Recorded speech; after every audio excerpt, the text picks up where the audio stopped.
rahmatullahi wa barakatuh. Innal hamdalillahi alladhi bi ni'matihi tatimmus salihat, alladhi 'allama al-Qur'an wa akramana bil Islam wa an'ama alaina bil iman. Nastaghfiruhu wa natubu ilayhi wa ashhadu an la ilaha illallah wahdahu la sharika lah. وأشهد أن سيدنا وسندنا وحبيبنا وطبيبنا وطبيب أرواحنا محمدا عبد الله ورسوله أرسله بالحق بشيرا ونذيرا وداعيا إلى الله بإذنه وسراجا وقمرا منيرا. أما بعد فقد قال الله تعالى في كلامه المجيد وفي فرقانه الحميد. أعوذ بالله من الشيطان الرجيم. بسم الله الرحمن الرحيم. إن الله وملائكته يصلون على النبي يا أيها الذين آمنوا صلوا عليه وسلموا تسليما. اللهم صل على محمد وعلى آل محمد كما صليت على إبراهيم وعلى آل إبراهيم إنك حميد مجيد. اللهم بارك على محمد وعلى آل محمد كما باركت على إبراهيم وعلى آل إبراهيم إنك حميد مجيد. ربي زدني علما ربي زدني علما. ربي اشرح لي صدري ويسر لي أمري واحلل عقدة من لساني يفقه قولي. سبحانك لا علم لنا إلا ما علمتنا إنك أنت العليم الحكيم. صدق الله العظيم. আল্লাহ তোমার নামেরই গান গাই সকাল সন্ধ্যা, তোমার নামে তোমার বাংলাদেশের ঐতিহ্যবাহী বগুড়া জেলার ধুনট উপজেলার অন্তর্গত খাদুলি দিগল নূর শাহী দারুল কোরআন হাফিজিয়া মাদ্রাসা ও গ্রামবাসীদের যৌথ উদ্যোগে আয়োজিত 3 দিন ব্যাপী 23তম বার্ষিক তাফসীরুল কোরআন মাহফিলের আজকের সমাপনী দিনের সমাপনী অধিবেশনের মুহতারাম শ্রদ্ধাভাজন সভাপতি, বিশিষ্ট সমাজসেবক, বিশিষ্ট রাজনীতিবিদ,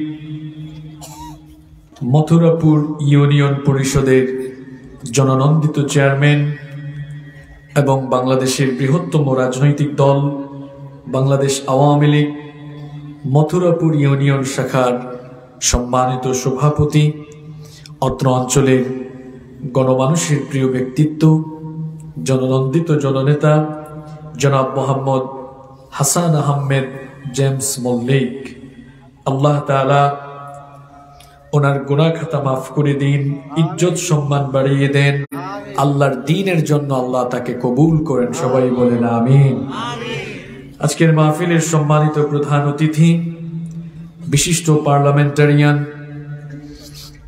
দেশের স্বাধীনতা আন্দোলনে যারা নিজেদেরকে নিবেদিত করে দিয়েছিলেন, ৭১-এর রণাঙ্গনের বীর মুক্তিযোদ্ধা, ধনুট ও শেরপুর অঞ্চল নিয়ে গঠিত অত্র সংসদীয় আসনের মাননীয় সংসদ সদস্য, বীর মুক্তিযোদ্ধা জনাব আলহাজ মোহাম্মদ হাবিবুর রহমান, হয়তো ব্যস্ততার কারণে তিনি আসতে পারেননি। আমরা দোয়া করছি আল্লাহ তাআলা তাকে কোরআনের জন্য, ইসলামের জন্য কবুল করে নেন। আমরা সবাই পড়ি আমিন। মাহফিলের মঞ্চে বসা আসমানের তারকা সমতুল্য শ্রদ্ধাভাজন উলামায়ে কেরাম, মঞ্চে বসা আমি যাদের নাম জানি না, অত্র অঞ্চলের সম্মানিত এবং বিশিষ্ট ব্যক্তিবর্গ, মঞ্চে বসা বিভিন্ন রাজনৈতিক দলের সম্মানিত নেতৃবৃন্দ, সামাজিক নেতৃবৃন্দ, মাহফিলে এসেছেন বিভিন্ন মাদ্রাসার সম্মানিত আসাতিদায়ে কেরাম, এসেছেন বিভিন্ন মসজিদের সম্মানিত খতিব এবং ইমাম সাহেব বৃন্দ, মাহফিলে উপস্থিত বিভিন্ন স্কুল কলেজের সম্মানিত স্যারেরা, আমার সামনে বসা আমার বাবার বয়সী সম্মানিত মুরব্বিয়ানে ইজাম, যুগে যুগে আল্লাহর জমিনে আল্লাহর দ্বীন প্রতিষ্ঠার জন্য যারা সবচাইতে বেশি অগ্রণী ভূমিকা পালন করেছেন,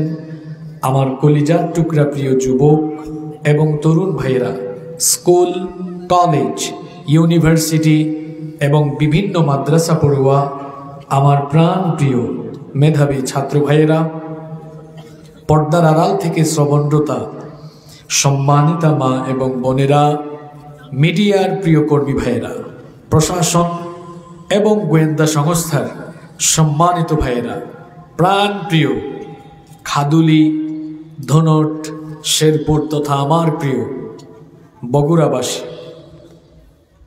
সকলেই ক্যাঙ্কা আছেন বারে, এরকমই তো বলেন আপনারা। আপনারা সবাই কেমন আছেন? আপনারা কি রাগ করেছেন আমার সাথে? আমি তো বগুড়ার মানুষকে খুব ভালোবাসি। আপনারা এমন ভাবে আওয়াজ দিলেন, মনে হয় বেজার হয়ে আছেন নাকি ক্লান্ত হয়েছেন, আমি জানি না। সবাই ভালো আছেন? আলহামদুলিল্লাহ। আশা করছি মা বোনরাও ভালো আছেন। আমিও আলহামদুলিল্লাহ ভালো আছি। আমাদের সবাইকে সুস্থতার সাথে বাঁচিয়ে রেখে 3 দিন ব্যাপী তাফসীরুল কোরআন মাহফিলের আজকের সমাপনী দিনে আমাদেরকে আল্লাহ তাআলা কোরআনের এই সুন্দর, এই নান্দনিক আয়োজনে শামিল হওয়ার তৌফিক দান করেছেন। এজন্য আমরা হৃদয়ের সবটুকু ভালোবাসা, আবেগ, অনুভূতিকে উজাড় করে দিয়ে খুশি মনে, প্রাণবন্ত আওয়াজে, উচ্চ কণ্ঠে কালিমাতুশ শুকর আদায় করে আমরা মন প্রাণ উজাড় করে দিই, আকাশ বাতাস ভারী করে শরীরের সব শক্তি গলার মাঝ বরাবর এনে আমরা সকলেই পড়ছি আলহামদুলিল্লাহ। সম্মানিত উপস্থিতি, এই মাহফিল আমার কাছে মনে হয় এই খাদুলিবাসীর জন্য শুধুমাত্র মাহফিল নয়, এলাকাবাসীর জন্য একটি মিলন মেলাও বটে। কারণ এই মাহফিলকে কেন্দ্র করে বিভিন্ন অঞ্চল থেকে আপনাদের আত্মীয় স্বজন এসেছেন, সবার সাথে সবার দেখা হয়েছে, মা বোনরাও দূর দূরান্ত থেকে এসেছেন।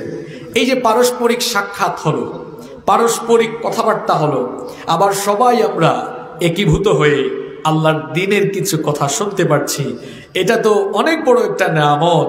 আর এটা একটা মাহফিলের পাশাপাশি এটা একটা মিলন মেলাও বটে। এজন্য আল্লাহর শুকরিয়া জানিয়ে পড়ছি আলহামদুলিল্লাহ। যে ঘরে এসে আজকে বসেছি আলোচনার আগে, গত বছর এই মাহফিলে যারা ছিলেন, এবছর হয়তো সবাই এই মাহফিলে নাই। কিছু মানুষ, এই মাহফিলটা তো কবরস্থান কমিটির এই মাহফিলে শামিল আছে, হয়তো আপনাদের এলাকার অনেক লোক গত বছর মাহফিলে ছিলেন, কিন্তু এবছর মাহফিলে থাকতে পারেন নাই। তারা দুনিয়ার মায়া ত্যাগ করে কবরে চলে গিয়েছেন। আমি যে ঘরে অবস্থান করলাম, সেই ঘরের মুরব্বী যিনি গত বছর অসুস্থ ছিলেন, আমি ওনাকে দেখেছিলাম, কিন্তু আজকে তাকে পাইনি, ইন্তেকাল করেছে। তিনি সহ অত্র অঞ্চলের এই কবরস্থানে যারা শায়িত, আল্লাহ তাআলা সবার কবরের আযাবকে মাফ করে দেন। এই মাহফিলে যারা সহযোগিতা করেছেন, আমরা যারা মাহফিলে এসেছি, আল্লাহ তাআলা আমাদের সবার গুনাহ খাতা মাফ করে দেন, মা বোনদের গুনাহ আল্লাহ মাফ করে দেন। কিয়ামতের দিন এই মাহফিলকে ওসিলা করে আল্লাহ যেন আমাদের উপর দয়া করেন, আর দয়া করে তিনি যেন আমাদেরকে জান্নাত দান করেন, বলেন আমিন। আল্লাহর দয়া ছাড়া কিয়ামতে নাজাত পাওয়া যাবে? আর কিছু যে চাই না আমি, চাই গো নাজাত, আল্লাহ তোমার কাছে আমার এই মোনাজাত, আল্লাহ তোমার কাছে আমাদের এই মোনাজাত, বলেন আমিন। পেছনে অনেক ভাইয়েরা দাঁড়িয়ে আছেন, স্বেচ্ছাসেবক ভাইয়েরা, প্রয়োজনে পেছনের এই পর্দাগুলো খুলে দেন, তাহলে ভাইয়েরা বসতে পারবেন, বসারও জায়গা করে দেন। আপনারা আমার দিকে তাকান। গত বছর এসেছিলাম, এবছরও আসছি বলে আপনারা কি বেজার না খুশি? আমিও খুশি, আপনারাও খুশি, আমরা সবাই পড়ি আলহামদুলিল্লাহ। আরেকটি দিক, সেটা হলো এই 3 দিন ব্যাপী মাহফিলের আজকে শেষ দিন, আর এই উত্তরাঞ্চল সফরের আজ আমার শেষ দিন। এবছর আর কোনো মাহফিলে আসা হবে না, আল্লাহ বাঁচায় রাখলে হয়তো আগামী বছর আসব। আমরা সেই অক্টোবর থেকে এই উত্তরাঞ্চলে বহু এলাকায় মাহফিলে গিয়েছি। অত্যধিক ঠান্ডা থাকায় ডিসেম্বরের পরে আমরা প্রোগ্রাম রাখি নাই। তো আজকে আপনাদেরও শেষ দিন, আমারও শেষ দিন। এজন্য আজকে গুরুত্বপূর্ণ কিছু কথা আপনাদের সামনে তুলে ধরবো ইনশাআল্লাহ। ভাবিয়েন না যে হুজুর গত বছর যা বলছে এবছরও তাই বলে যাবে, না। গত বছর আমার মনে আছে, আপনাদের মাহফিলে আমি আদর্শ পরিবার গঠনের জন্য 13টি কর্মনীতি, 13টি কর্মসূচি দিয়ে গিয়েছিলাম। বলেছিলাম এই 13টা কাজ করলে আমাদের প্রত্যেকটি পরিবার সুখী পরিবার, সুন্দর পরিবার হিসাবে গড়ে উঠবে ইনশাআল্লাহ। গত বছর ছিল 13টা। চিন্তা করলাম এবছর আসছি তো, গত বছর আর এই বছর একে একে 2, তো 1 বছর তো বাড়ছে। তো এবছর আমি কাজ দিয়ে যাব 14টা। কয়টা? তো এবার আর পরিবার সুখী করার জন্য দিয়ে যাব না, এবার আরো কিছু চমৎকার কথা আপনাদের জন্য আছে, মা বোনদের জন্য অনেক মেসেজ আমি নিয়ে এসেছি। সবার উদ্দেশ্যে কথা হবে আল্লাহর কোরআন থেকে, আমরা যেন শেষ পর্যন্ত ধৈর্য ধরে শুনতে পারি, আল্লাহ তৌফিক দান করেন।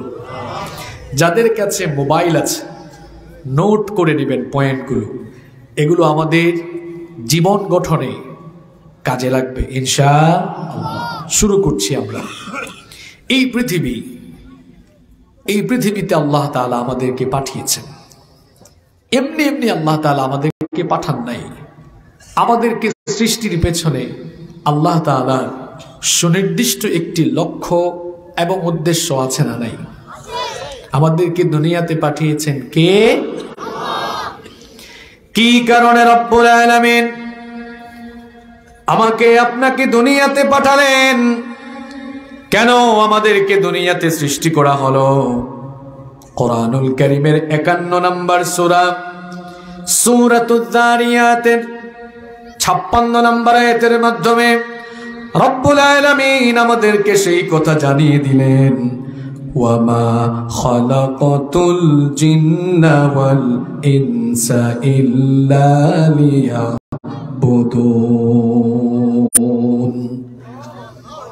আল্লাহ তাআলা বলছেন, I didn't create the jinn kind and mankind except my lordship।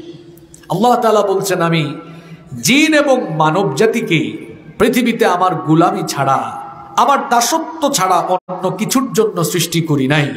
তাহলে পৃথিবীতে আমাদেরকে গোলামের জন্য পাঠিয়েছেন যিনি, তিনি কে? আমরা সবাই গোলাম কার? অনেকে বলছে না, ভাবতেছে এত সুন্দর বাড়ি, এত টাকা পয়সা জমি জমা আছে, আমি নিজেকে গোলাম বলবো কিভাবে? আসলে আমরা শুধু গোলাম নই, গোলামের ঘরের গোলাম, বান্দির ঘরের গোলাম। আমাদের বাপ দাদা 14 গোষ্ঠী সবাই কার গোলাম? গোলাম জাত আমরা আল্লাহর গোলামি করব, এজন্য আল্লাহ আমাদেরকে দুনিয়াতে পাঠালেন। আমরা যেন আল্লাহর গোলামি ঠিকঠাক মতো না করি, আমাদেরকে আল্লাহর গোলামির পথে বাধা দেওয়ার জন্য একজন সব সময় ওত পেতে থাকে, সে কে? হ্যাঁ, মাশাআল্লাহ, সে কে? এই শয়তানের বয়স আমাদের চেয়ে কম না বেশি? বুদ্ধি কম না বেশি? বয়সেও পাকনা, বুদ্ধিতেও। রব্বুল আলামিন এই দুনিয়াতে আমাদেরকে তার গোলামির জন্য পাঠিয়েছেন, কিন্তু শয়তান আমাদেরকে আল্লাহর গোলামি থেকে বাধা দেওয়ার জন্য সব সময় কাজ করছে। এখন থেকে নয়, যখন আমরা দুনিয়াতে ছিলাম না তখনও শয়তান ছিল। বাবা আদম আলাইহিস সালামকে যখন শয়তান সাজদা দিল না, আল্লাহ তখন তাকে জান্নাত থেকে বের করে দিলেন। শয়তান যখন, ইবলিস যখন জান্নাত থেকে বিতাড়িত হয়ে গেল, তখন সে আল্লাহ তাআলাকে বলেছিল, আনজিরনি ইলা ইয়াউমি ইউবাসুন। ইবলিস বলেছিল, আমাকে ডে অফ জাজমেন্ট, বিচার দিবস পর্যন্ত, পুনরুত্থান দিবস পর্যন্ত আমাকে অবকাশ দেন। আল্লাহ তাআলা ইবলিসকে বলেছিলেন, ইন্নাকা মিনাল মুনজারিন। আল্লাহ বলেছিলেন, ইবলিস, তোর চাওয়া অনুযায়ী আমি তোকে কিয়ামত পর্যন্ত হায়াত দিলাম। কিয়ামত পর্যন্ত হায়াত পাওয়ার পরে ইবলিস রব্বুল আলামিনের সাথে চ্যালেঞ্জ করে ফেললো। আল্লাহ তাআলার সাথে সে চ্যালেঞ্জ করলো।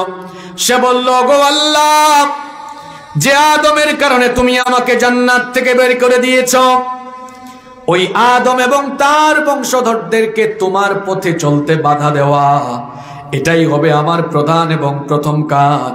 সে তখন বলেছিল, সূরা আরাফের মধ্যে আল্লাহ বলেছেন, فَبِمَا أَغْوَيْتَنِي لَأَقْعُدَنَّ لَهُمْ صِرَاطَكَ الْمُسْتَقِيمَ। শয়তান বলেছিল, যে আদমের কারণে আমাকে জান্নাত থেকে বের করে দিয়েছ, ওই আদম এবং তার সন্তানদেরকে সোজা পথে চলতে আমি সব সময় বাধা হয়ে দাঁড়াবো। তোমার বান্দাগুলোকে আমি কিভাবে ধোঁকা দিব? শয়তান তখন চ্যালেঞ্জ করে বলেছিল, সুম্মা লাআতিয়ান্নাহুম মিন বাইনি আইদিহিম ওয়া মিন খালফিহিম ওয়া আন আইমানিহিম ওয়া আন শামাইলিহিম ওয়া লা তাজিদু আকসারাহুম শাকিরিন। ইবলিস বলেছিল, যে আদমের কারণে আমাকে জান্নাত থেকে বের করে দিয়েছ, ওই আদমের ছেলে মেয়েদেরকে আদমের বংশধরদেরকে আমি সামন দিক থেকে, পেছন দিক থেকে, ডান দিক থেকে, বাম দিক থেকে, চতুর্দিক থেকে আমি তাদের জন্য প্রতারণার জাল বিস্তার করব। চতুর্দিক থেকে ধোঁকা দিয়ে দিয়ে আমি সব কয়টাকে জাহান্নামী বানাবো। তাহলে আমরা আল্লাহর গোলামের জন্য দুনিয়াতে এসেছি।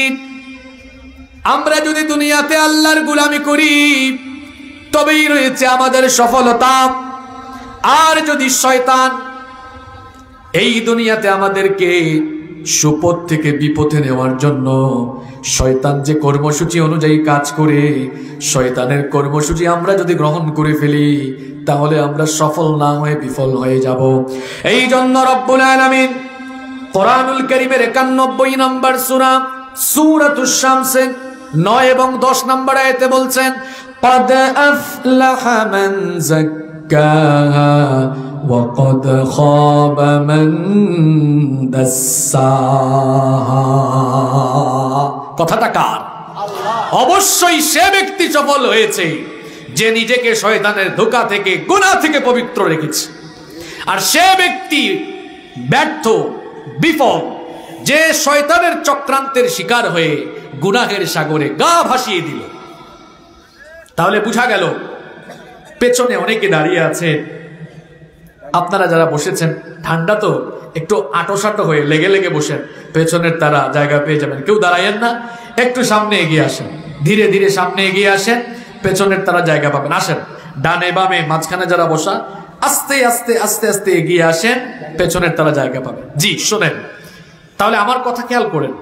আমাদেরকে আল্লাহ তাআলা দুনিয়ায় পাঠিয়েছেন আল্লাহর গোলামের জন্য। আর আল্লাহর গোলামির পথে যে আমাদেরকে বাধা দিচ্ছে তার নাম শয়তান। এই শয়তানের ধোঁকায় পড়ে গেলে, শয়তানই তো ধোঁকা দিচ্ছে। প্রতিদিন গুনাহ কম বেশি তো সবারই হয়। এই শয়তানের ধোঁকা খাইয়েই তো নামাজে গেল না, শয়তানের ধোঁকা খেয়েই তো সুদ খেলো, শয়তানের প্ররোচনায় পড়ে তো ঘুষ খেলো, শয়তানের ধোঁকায় পড়েই তো অন্যায় করছে, গুনাহ করছে। এই শয়তান, যে শয়তান আমাদেরকে জাহান্নামে নিয়ে যাওয়ার জন্য বদ্ধপরিকর, এই শয়তানের ধোঁকা থেকে সবাই বেঁচে থাকার দরকার আছে না নাই? পাপ থেকে, গুনাহ থেকে নিজেদেরকে বাঁচাবার জন্য আমাদের সবার সচেতনতার দরকার আছে না নাই? দুনিয়াতে যদি আমরা পাপ শুরু করে দেই, কিয়ামতে জান্নাত পাবো? পাবো না।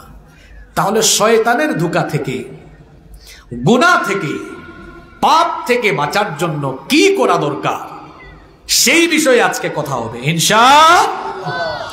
গুনাহ থেকে বাঁচার জন্য বেশি না, মাত্র 14টা কাজ যদি আমরা করতে পারি, দেখবেন কথাগুলো এত বাস্তবমুখী, এতটা জীবনের সাথে সংশ্লিষ্ট, এতটাই বাস্তবমুখী, আপনি নিজেই দেখবেন হ্যাঁ আসলেই তো এই কাজগুলো করলে আমি গুনাহ থেকে সেফ থাকতে পারবো ইনশাআল্লাহ। তাহলে আজ আমরা কথা বলবো গুনাহ থেকে, পাপ থেকে বাঁচার জন্য কয়টা কাজ করতে হবে? না, এত আস্তে বললে হবে না, জোরে বলতে হবে। কয়টা? গত বছরের মতো এবছরও যেন আলোচনার শেষে সব পয়েন্ট আপনারা বলতে পারেন। পারা যাবে তো ইনশাআল্লাহ? আসেন নাম্বার 1 শুরু করি আমরা। গুনাহ থেকে, পাপ থেকে বাঁচার জন্য 1 নাম্বার যে কাজটি আমরা করব, তার আগে বলেন তো গুনার চিন্তা, পাপের চিন্তা মাথায় যে এনে দেয় তার নাম কি? আরো জোরে। এই শয়তানকে মোকাবেলা করার ক্ষমতা দুনিয়াতে কারো আছে? মিডিয়াতে এখন যেই লোকটা সবচেয়ে আলোচিত আর সমালোচিত, রাশিয়ার প্রেসিডেন্ট ভ্লাদিমির পুতিন, বলেন তো সে কি শয়তানকে মোকাবেলা করতে পারবে? আমেরিকার প্রেসিডেন্ট পারবে? বরং শয়তান উল্টা তাদের শিরায় শিরায় ঢুকে যেতে পারবে। কারণ শয়তানকে আল্লাহ এমন ক্ষমতা দিয়েছেন, এই শয়তান আপনার শিরায় শিরায় বিচরণ করতেও সক্ষম। শয়তানকে মোকাবেলা করার জন্য পৃথিবীতে কোনো পারমাণবিক বোমাও আবিষ্কার হয়নি। কিচ্ছু দিয়ে আপনি শয়তানকে মোকাবেলা করতে পারবেন না। 1 নাম্বার, শয়তানের ধোঁকা থেকে বাঁচার জন্য তাহলে আমরা কি করব? যিনি শয়তান থেকে হেফাজত করতে পারবেন একজনই আছেন, তিনি কে? আল্লাহ। আল্লাহ ছাড়া শয়তান থেকে কেউ হেফাজত করতে পারবে? এজন্য শয়তানের ধোঁকায় গুনাহ থেকে বাঁচার 1 নাম্বার আমল হলো শয়তানের ধোঁকা। গুনাহ, শয়তানের ধোঁকায় গুনার চিন্তা মাথায় আসলে, গুনার চিন্তা আসতে পারে, সুদের চিন্তা আসবে, কেউ ঘুষের টাকা নিয়ে আসছে, শয়তান বলবে খা, ঘুষ খা, দেখোস না কি করকরা নোট। শয়তান ধোঁকা দিবে ফজরের সময়, ঠান্ডা পড়ছে নামাজে যাইস না, ঘুমা। শয়তানের ধোঁকা থেকে বাঁচার জন্য 1 নাম্বার যে আমল করবেন, আশ্রয় চাইবেন কার কাছে?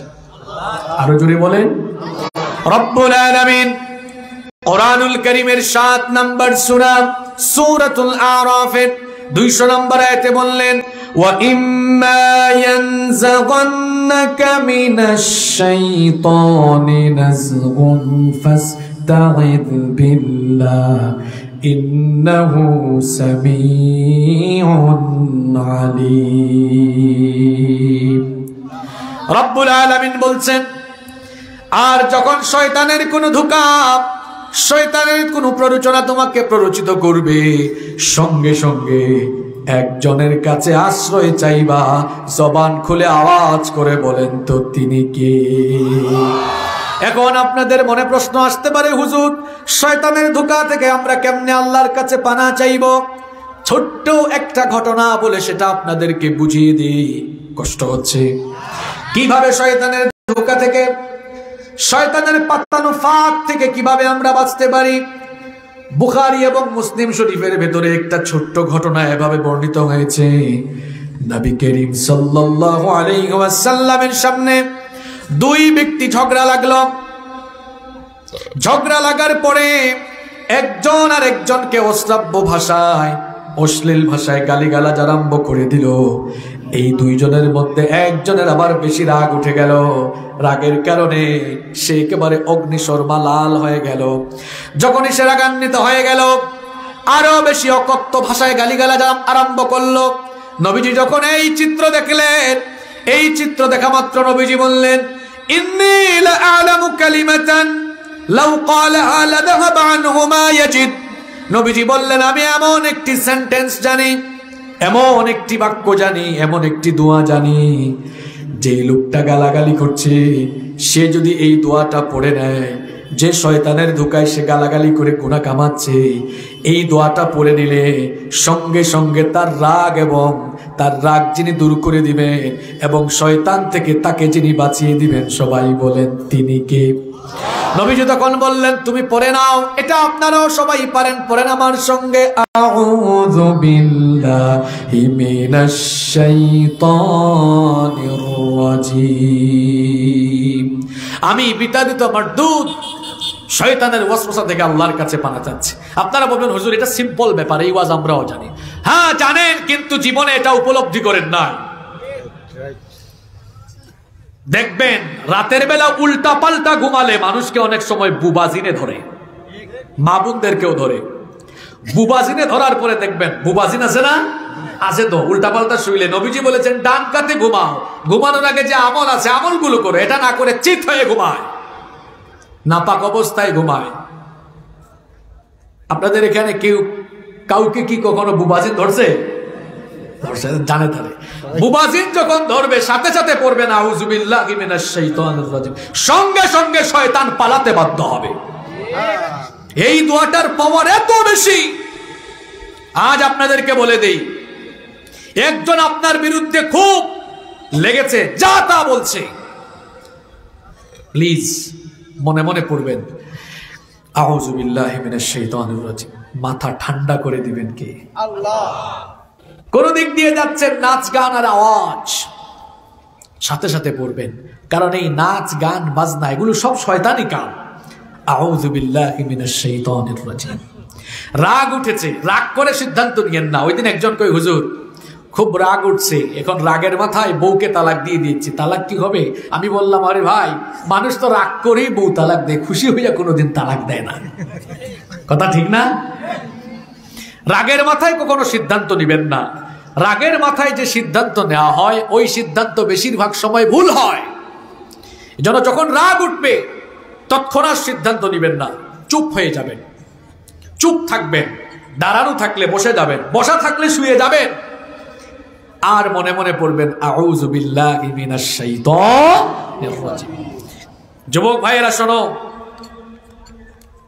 ঠিক আছে যুবক ভাইয়েরা শোনো, এই যে ফোন, এটা তো এখন চরিত্র বিধ্বংসী সবচেয়ে বড় উপাদান।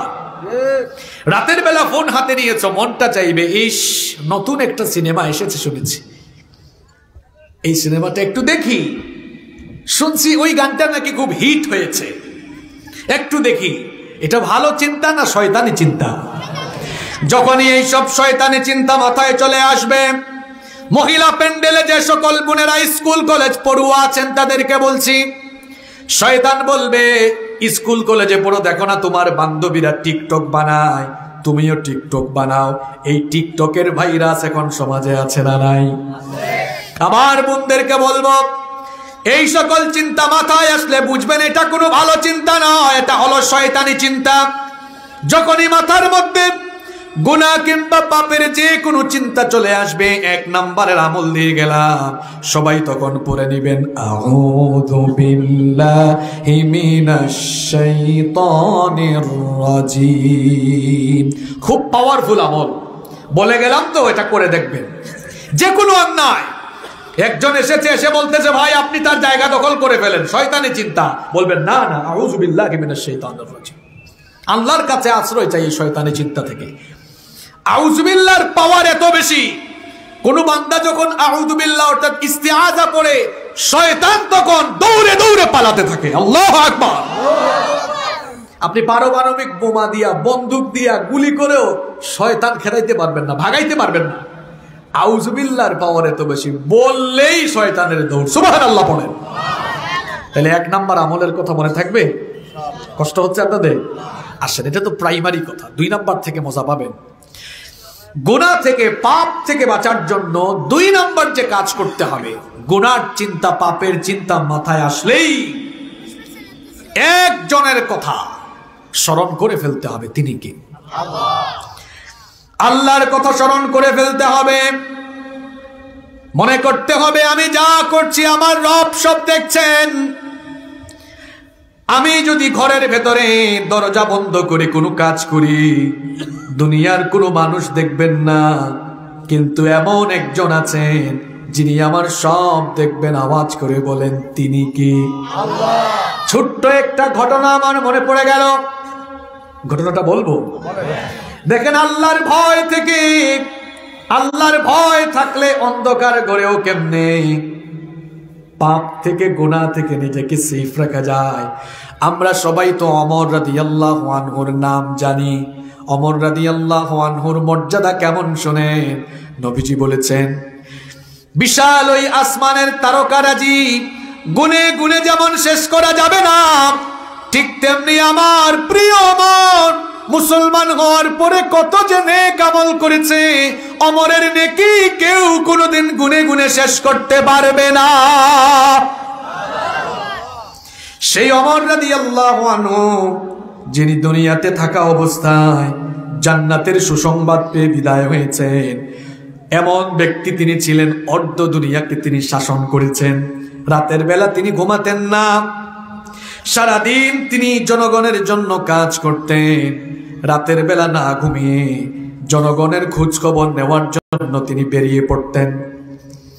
একদিন তিনি মদিনার পথ ধরে হাঁটছেন, হঠাৎ করে লক্ষ্য করলেন একটা বাড়িতে আলো জ্বলতেছে। মনে মনে ভাবলেন, এত রাতে এই বাড়ির মধ্যে আলো জ্বলে কেন? মনে হয় ঘরের কেউ কোনো সমস্যায় পড়েছে কিংবা অসুস্থ হয়ে গিয়েছে। এটা চিন্তা করে তিনি ওই ঘরের দেয়ালের কাছে গিয়ে কান পাতলেন। স্বাভাবিক অবস্থায় আড়ি পাতা, কান পাতা কারোর জন্য জায়েজ নয়, কিন্তু দায়িত্বশীল ব্যক্তির জন্য প্রয়োজনের খাতিরে সেটা জায়েজ আছে। ওমর রাদিয়াল্লাহু আনহু দেয়ালে কান পেতে শুনলেন এক মহিলা তার মেয়েকে ডেকে বলছে, মাগো ঘুম থেকে উঠ, আমি দুধ দহন করে এনেছি। দুধ দহন করে দুধ তো বড় কম পেয়েছি, এই কম দুধ বিক্রি করলে আমরা বেশি টাকা পাবো না। চলো আমরা মা মেয়ে দুজনে মিলে এই দুধের মধ্যে পানি মিশাই, তাহলে দুধের পরিমাণ বাড়বে, বেশি বেশি বিক্রি হবে, লাভও বেশি হবে। এই কথা শুনে মেয়ে বলল,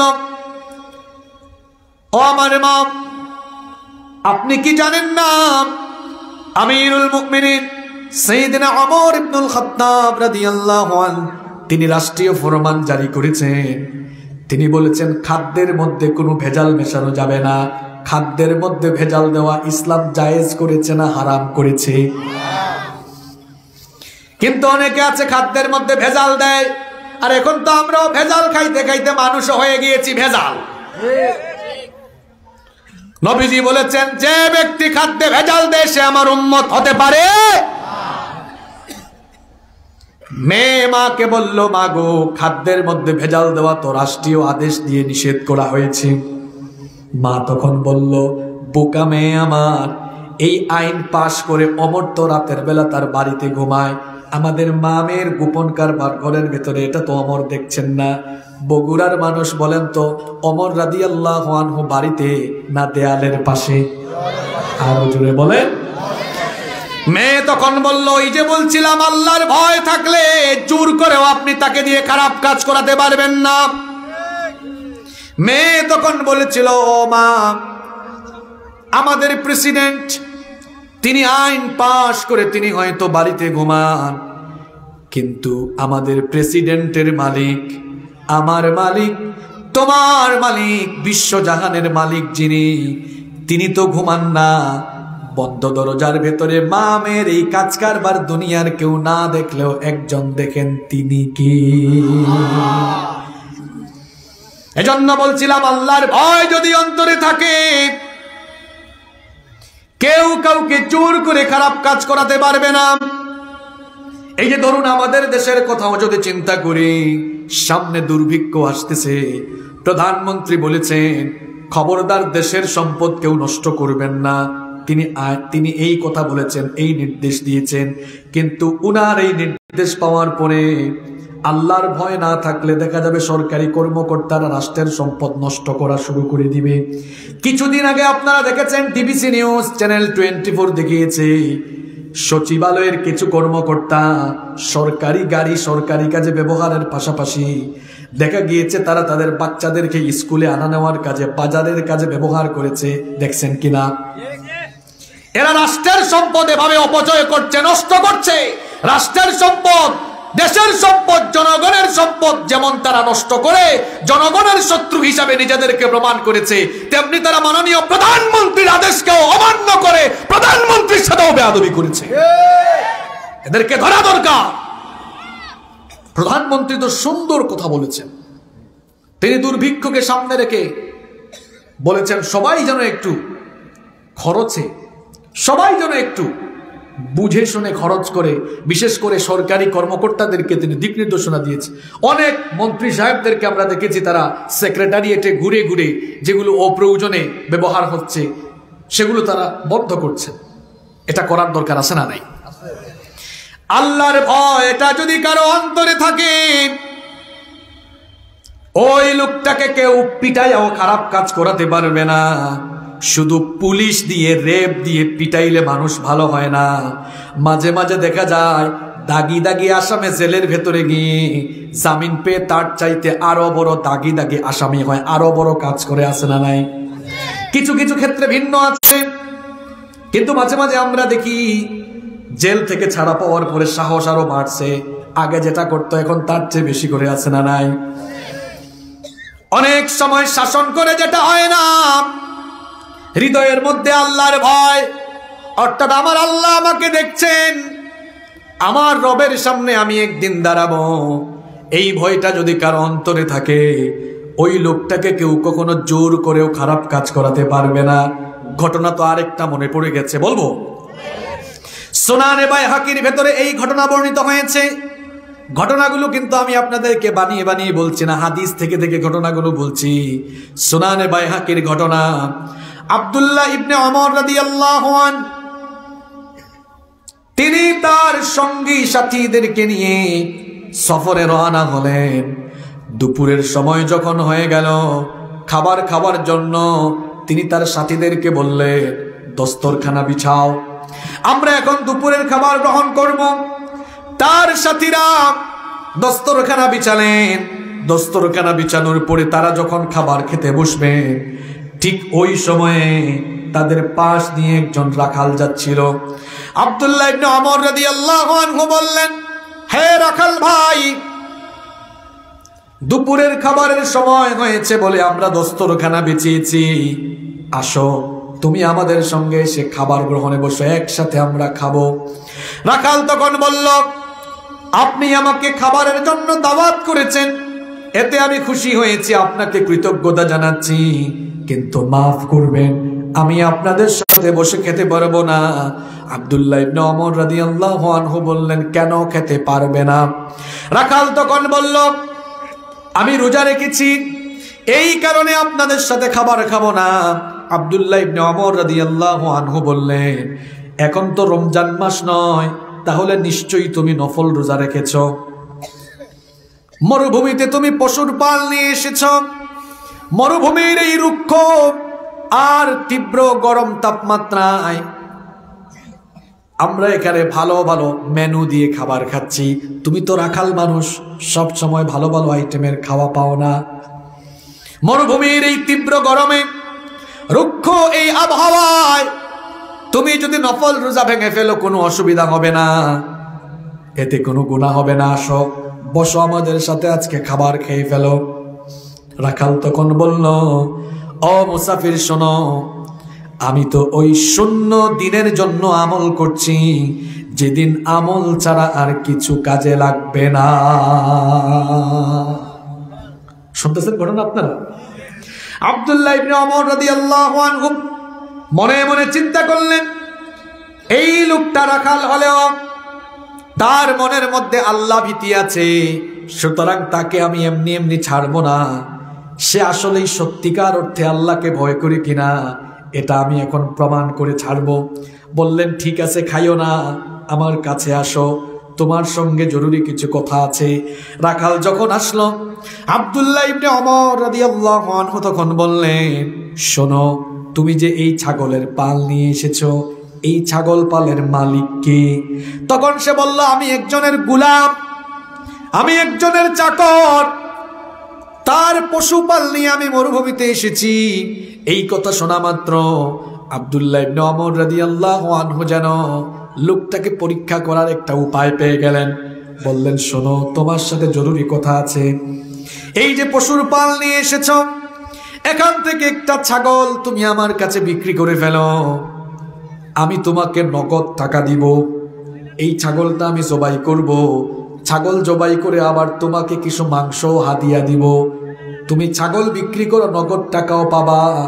তুমি রাখাল মানুষ, সব সময় মাংস পাও না, আমি তোমাকে জবাই করে কিছু মাংস উপহার দিব। রাখাল তখন বলল, আগেই তো আপনাকে বলেছি এই ছাগল পালের মালিক আমি নই, তাহলে কেমনে আমি আপনার কাছে বিক্রি করব? আপনার কাছে বিক্রি করলে আমার মালিককে গিয়ে আমি কি জবাব দিব? তিনি তো পরীক্ষা করছেন, এজন্য তাকে যাচাই করার জন্য বললেন, শোনো, মরুভূমিতে এসেছ, বিশাল এই মরুভূমিতে পশুর পাল নিয়ে আসলে সবাই জানে বাঘের আক্রমণ হলে দুই একটা ছাগল, দুই একটা পশু তো বাঘ এমনি খেয়ে ফেলে। তোমার মালিককে গিয়ে বলবা, পশুর পালে আজ বাঘ আক্রমণ করেছিল, সেখান থেকে একটা পশু বাঘ খেয়ে ফেলেছে। এটা বললে তোমার মালিক রাগ করবে না, এটা বললে তুমি বিশ্বাস করাতে পারবা, এটা বলে তাকে বিশ্বাস করাবা। অন্যদিকে আমার কাছে ছাগল বিক্রি করে নগদ টাকা পাবা, কিছু মাংস পাওয়া, লাভের উপরে লাভ। রাখাল তখন বলল, যে সকল মানুষেরা ঘুষ খায়, ঘুষের টাকা আসলে মাথা নষ্ট হয়ে যায়, এই লোকটাকে যখন আব্দুল্লাহ ইবনে ওমর রাদিয়াল্লাহু আনহু অফার দিলেন, লোকটা রাখাল, বাড়ি নাই, ভিটা মাটি নাই, জমি জমা নাই, কিচ্ছু নাই, কিন্তু হৃদয়ের মধ্যে ঈমান আছে, আল্লাহর ভয় আছে। ঈমান আর তাকওয়া, এই দুইটা জিনিস হলো দুনিয়ার সবচেয়ে বড় সম্পদ।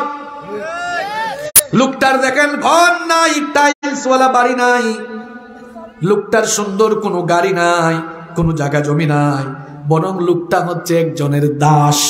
একজনের গোলাম। লোকটার কাছে দুনিয়ার সবচেয়ে বড় সম্পদ ঈমান আর তাকওয়া ছিল। সঙ্গে সঙ্গে সে বলল, ও মুসাফির, কান খাড়া করে মনোযোগ দিয়ে শোনো, আমি হয়তো মিথ্যা বলে বাড়িতে গিয়ে আমার মালিককে আমি যে কোনো কায়দায় বুঝায় দিতে পারবো, কিন্তু তোমার কাছে আমার প্রশ্ন হচ্ছে আইনাল্লাহ, আমার প্রশ্ন হচ্ছে আমার আল্লাহ কোথায়? তোমার সাথে আমার যে ডিলিং হলো, তোমার সাথে আমার যে চুক্তি হলো, এটা বাড়িতে আমার মালিক জানবেন না, দুনিয়ার অন্য কেউ জানবেন না, কিন্তু দুজনে মিলে যে অন্যায়টা করছি কেউ না দেখলেও আমাদের এই গুনার খবর যিনি দেখেন এবং জানেন তিনি কি? কি বলেছিলাম একটু আগে, হৃদয়ে আল্লাহর জিকির থাকলে, আল্লাহর কথা স্মরণ থাকলে পিটাইয়া বান্ধা পিটাইয়াও আপনি খারাপ কাজ করাইতে পারবেন না। আল্লাহর ভয় এটা এত পাওয়ারফুল জিনিস। এজন্য আমরা বলি না, যাদের হৃদয়ে আছে আল্লাহর ভয় তারা কবু পথ ভুলে যায় না। আল্লাহর প্রেম ছাড়াই দুনিয়ায় কারো কাছে কোনো কিছু চায় না, কারো কাছে কোনো কিছু চায় না। সব দেখেন কে? সব জানেন কে? গোয়েন্দায় যারা চাকরি করেন তারা জানেন সরকার এবং রাষ্ট্র, তার রাষ্ট্র বা সরকার পরিচালনার জন্য বিভিন্ন সেক্টরে গোয়েন্দা লাগিয়ে রেখেছে। আবার গোয়েন্দা ঠিক মতো গোয়েন্দাগিরি করে কিনা, গোয়েন্দার পিছনে গোয়েন্দা আছে। তো মানুষের মাথায় যদি গোয়েন্দাগিরির এই জ্ঞান থাকে, জ্ঞানটা দিয়েছেন কে? তো আল্লাহ বুঝি আমার আপনার পেছনে গোয়েন্দা লাগাই নেই। রব্বুল আলামিন বলছেন, হে বান্দা শোনো, কোথায় গিয়ে তুমি কি করবা? গোয়েন্দা তোমার সাথে ফিট আছে। রব্বুল আলামিন বলছেন, ওয়া ইন্না আলাইকুম লাহাফিজিনা কিরামান কাতিবিনা ইয়ালামুনা মা তাফআলুন।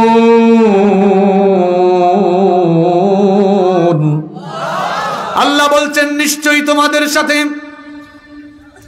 দুইজন দারোয়ান ফেরেশতা, গোয়েন্দা ফেরেশতা আছেন, যারা তোমাদের সব কিছু রেকর্ড করে রাখেন। তাদের পরিচয় হলো কিরামান কাতিবিন, তারা হচ্ছেন সম্মানিত লেখক। ভালো কাজ করলে তারা সেটা লিখেন, তোমরা কোনো খারাপ কাজ করলে তারা সেটা লিখেন। সুতরাং কোথায় যাবেন আপনি? দেখেন তো, সিসিটিভি আপনারা সবাই তো চিনেন মোটামুটি। আপনার ব্যবসা আছে শেরপুরে ধুনটে, সিসিটিভি লাগিয়ে রেখেছেন। এখন বাড়িতে বসে আপনি আপনার ব্যবসা কার্যক্রম বাড়ি থেকে দেখছেন। সিসিটিভি লাগিয়ে যেমন ব্যবসা প্রতিষ্ঠানের সব দৃশ্য ধারণ করা যায়, এই যে এই প্রযুক্তির জ্ঞানটা মানুষকে দিয়েছেন কে? আল্লাহর দেওয়া জ্ঞান দিয়ে মানুষ ক্যামেরা, সিসিটিভি আবিষ্কার করে যদি চিত্র ধারণ করতে পারে, ভিডিও অডিও ধারণ করতে পারে, আমার আপনার গোটা জীবনের কাজ বুঝি আল্লাহ অডিও ভিডিও করে রাখতে পারেন না? পারেন কিনা? এটা যদি বিশ্বাস হয় তাহলে গোপনে চুরি করবেন না, গোপনে জিনা করবেন না, গোপনে গুনাহ করবেন না, কারণ কেউ জানে না আপনার এই পাপের খবর একজনের কাছে চলে যায়। তিনি কে? তাহলে 2 নম্বর গুনাহ থেকে বাঁচার জন্য হৃদয়ে একজনের কথা স্মরণ রাখতে হবে। তিনি কে? ইন্না লিল্লাহি ওয়া ইন্না ইলাইহি রাজিউন। ভাবিয়েন না কেউ মনে হয় মারা গেছে। ইন্না লিল্লাহ, নিশ্চয়ই আমরা আল্লাহর, ওয়া ইন্না ইলাইহি রাজিউন, ফিরে যাব কার কাছে? আল্লাহ। এই দুনিয়াতে আপনি আছেন, চিরকাল আপনি দুনিয়াতে থাকবেন না। একদিন সবাইকে রবের সামনে দাঁড়ানো লাগবে। দুনিয়ায় করা সমস্ত গুনাহ, দুনিয়ায় করা সমস্ত পাপের জবাবদিহি একজনের কাছে করা লাগবে। তিনি কি? এই একটা ভয় যদি কারো অন্তরে থাকে, আল্লাহর কসম, আল্লাহর কসম, আল্লাহর কসম, লোকটা কোনোদিনও গুনাহ করতে পারবে না। এজন্য আল্লাহ তাআলা কোরআনে বলেছেন, যাদের হৃদয়ে এই ভয়টা আছে, আমার রব আমাকে দেখে আর আমার রবের সামনে আমি একদিন দাঁড়াবো, এই ভয় করে যারা গুনাহ থেকে পাপ থেকে নিজেদেরকে বাঁচিয়ে রাখবে, আল্লাহ বলছেন তাদের জন্য সুসংবাদ হলো ওয়া আম্মা মান খাফা মাকামা রাব্বিহি ওয়া নাহান নাফসা আনিল হাওয়া ফাইন্নাল জান্নাতা হিয়াল মাওয়া। আল্লাহ বলছেন আর যারা তাদের রবের সামনে দাঁড়ানোকে ভয় করে, এই ভয় অন্তরে লালন করে সব গুনাহ থেকে বেঁচে থাকবে, যারা জান্নাতের অধিবাসী, জান্নাতের মেহমান হয়ে যাবে তারা। সব দেখছেন কে? আল্লাহ। তাহলে গুনাহ থেকে বাঁচার জন্য 2 নাম্বার আমল। 1 নাম্বারটা কি? ইস্তিআজা পড়া, আল্লাহর কাছে আশ্রয় চাওয়া। 2 নাম্বার এই কথা হৃদয়ে স্মরণ করা। পুলিশের সিসিটিভি দেখছে না, আমার আব্বা আম্মাও দেখছেন না, সবকিছু একজনের সিসিটিভিতে ঠিক ধরা পড়ছে। তিনি কে? আল্লাহ। আসতে বলবেন না, জোরে বলেন তিনি কে? আল্লাহ। এই ভয়টা অন্তরে রাখা যাবে তো? 3 নাম্বার গুনাহ থেকে, পাপ থেকে, দুনিয়ার লোভ লালসা থেকে বাঁচার জন্য 3 নাম্বার মৌতের কথা বেশি বেশি স্মরণ করবেন। মৌত, মৌত এটা এমন এক জিনিস, keep in your mind, every soul will take the taste of death. প্রত্যেককেই মরণের স্বাদ ভোগ করতে হবে। মৃত্যুর হাত থেকে কেউ রেহাই পাবে। গত বছর তো আপনাদের মাহফিল থেকে যাওয়ার পর আমি মরতে মরতে আল্লাহ যেন বাঁচিয়েছেন। আপনারা ফেসবুক ইউটিউবে দেখেছেন না সেই বঙ্গোপসাগরের ঘটনা? স্পিড বোট ডুবে যাচ্ছে, আমার সাথে আমার সফর সঙ্গীরা এই তো ডুবে যাচ্ছে ডুবে যাচ্ছে, মিলেও গেছে। এই দিন এই জুব্বাটাই পড়া ছিল, পুরাটা ভিজা। আমাদের সাথে যে ফোন, ক্যামেরা, ডিভাইস ছিল সব ভিজে গেছে। সবাই কালেমা পড়া শুরু করেছি আমরা। ঠিক তখন কোথার থেকে একটা ট্রলার এসে, আল্লাহ এটা পাঠিয়েছেন আসলে, উদ্ধার করল। মৃত্যু সেদিন খুব কাছ থেকে দেখেছি। ভাই গুনাহ করিয়েন না, এত লোভ লালসা। মৃত্যুর আওয়াজ যেন আমি শুনে এসেছি। এত গুনাহ করছেন, অন্যায় পথে, অবৈধ পথে চলছেন। এই যে খাদুলির গুরুস্থানে যাইয়েন, মাঝে মাঝে গিয়ে দেখেন আপনার মতো বাড়িওয়ালা, টাকাওয়ালা, পয়সাওয়ালা সব কবরে ঘুমায়। থাকবেন না আপনি। এই যে যুবকরা গুনাহ করছো, মোবাইল ফোন হাতে পেয়ে, মোবাইলটার কথা বারবার বলছি কেন? মোবাইল দিয়ে এখন গুনাহ করার সুযোগ কম না বেশি? এক ছেলে আরেক মেয়েকে SMS পাঠায়, মেসেঞ্জারে, হোয়াটসঅ্যাপে যোগাযোগ করে বিয়ের আগে হারাম রিলেশন করে আছে না নাই? চোখের জিনা হচ্ছে, কানের জিনা হচ্ছে, চোখ দিয়ে মোবাইলের মধ্যে ইউটিউবে গিয়ে খারাপ জিনিস দেখছে, কান দিয়ে অশ্লীল গান শুনছে। অনেক যুবক ছেলেরা আছে রাতের বেলা কানের মধ্যে হেডফোন লাগিয়ে গান শুনতে শুনতে ঘুমিয়ে যায়। হেডফোন লাগিয়ে কেন শোনে? লজ্জা লাগে। আব্বা আম্মা যদি শোনে আমি গান শুনতেছি, আব্বা আম্মা কষ্ট পাবেন। হে যুবক ভাইরা, আব্বা আম্মাকে এতটা লজ্জা পেলেন, কিন্তু আব্বা আম্মা না শুনলেও হেডফোন লাগায় কি শুনতেছেন আল্লাহ তো জানেন। আল্লাহকে কেন আপনি লজ্জা পান না? কেন আপনার রবকে আপনি ভয় করেন না? অনেক যুবক ভাইয়েরা আছে রাতের বেলা, শুধু যুবক নয়, অনেক যুবতী মেয়েরা আছে রাতের বেলা হেডফোন লাগিয়ে, এয়ারপড কানে লাগিয়ে গান শুনতে শুনতে শুনতে শুনতে ঘুমিয়ে যায়। এই যে গান শুনতে শুনতে ঘুমালেন, নবীজি বলেছেন ইউবাসু কুল্লু আবদিন আলা মা মাতা আলাইহি, যে মানুষ যে অবস্থায় মরবে তাকে ওই অবস্থায় হাসরের দিন কবর থেকে উঠাবেন কে? আল্লাহ। গান শুনতে শুনতে মারা গেলে ওই অবস্থায় উঠবেন।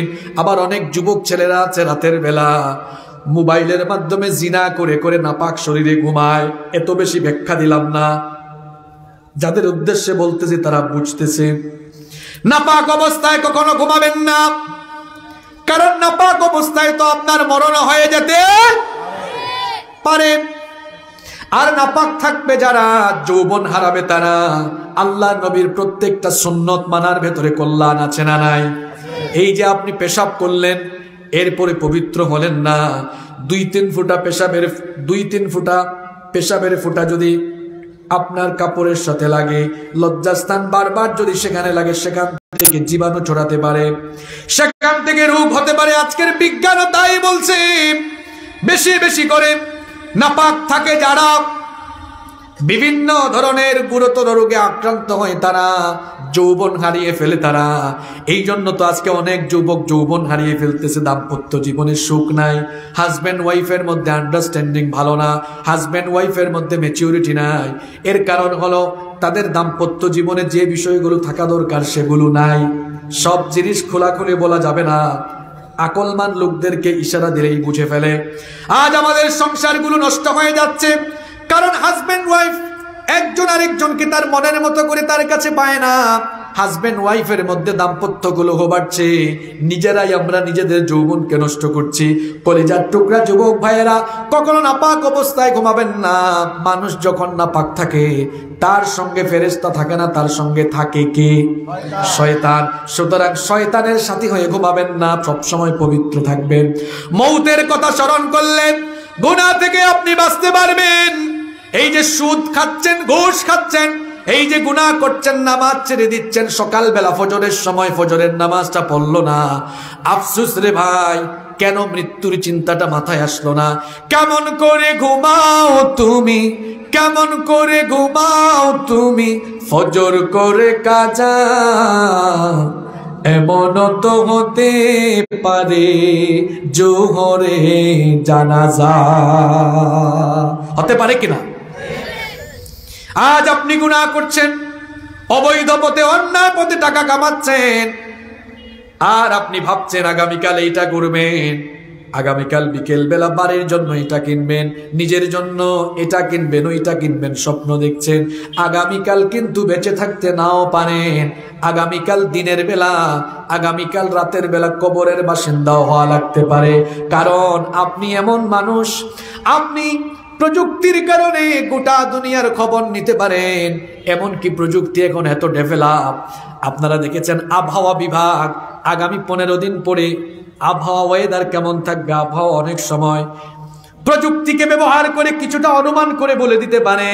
কিন্তু দুনিয়াতে এমন কোন প্রযুক্তি এখনো আবিষ্কার হয় নাই, কেউ এখনো জানে না কখন সে দুনিয়া থেকে চলে যাবে।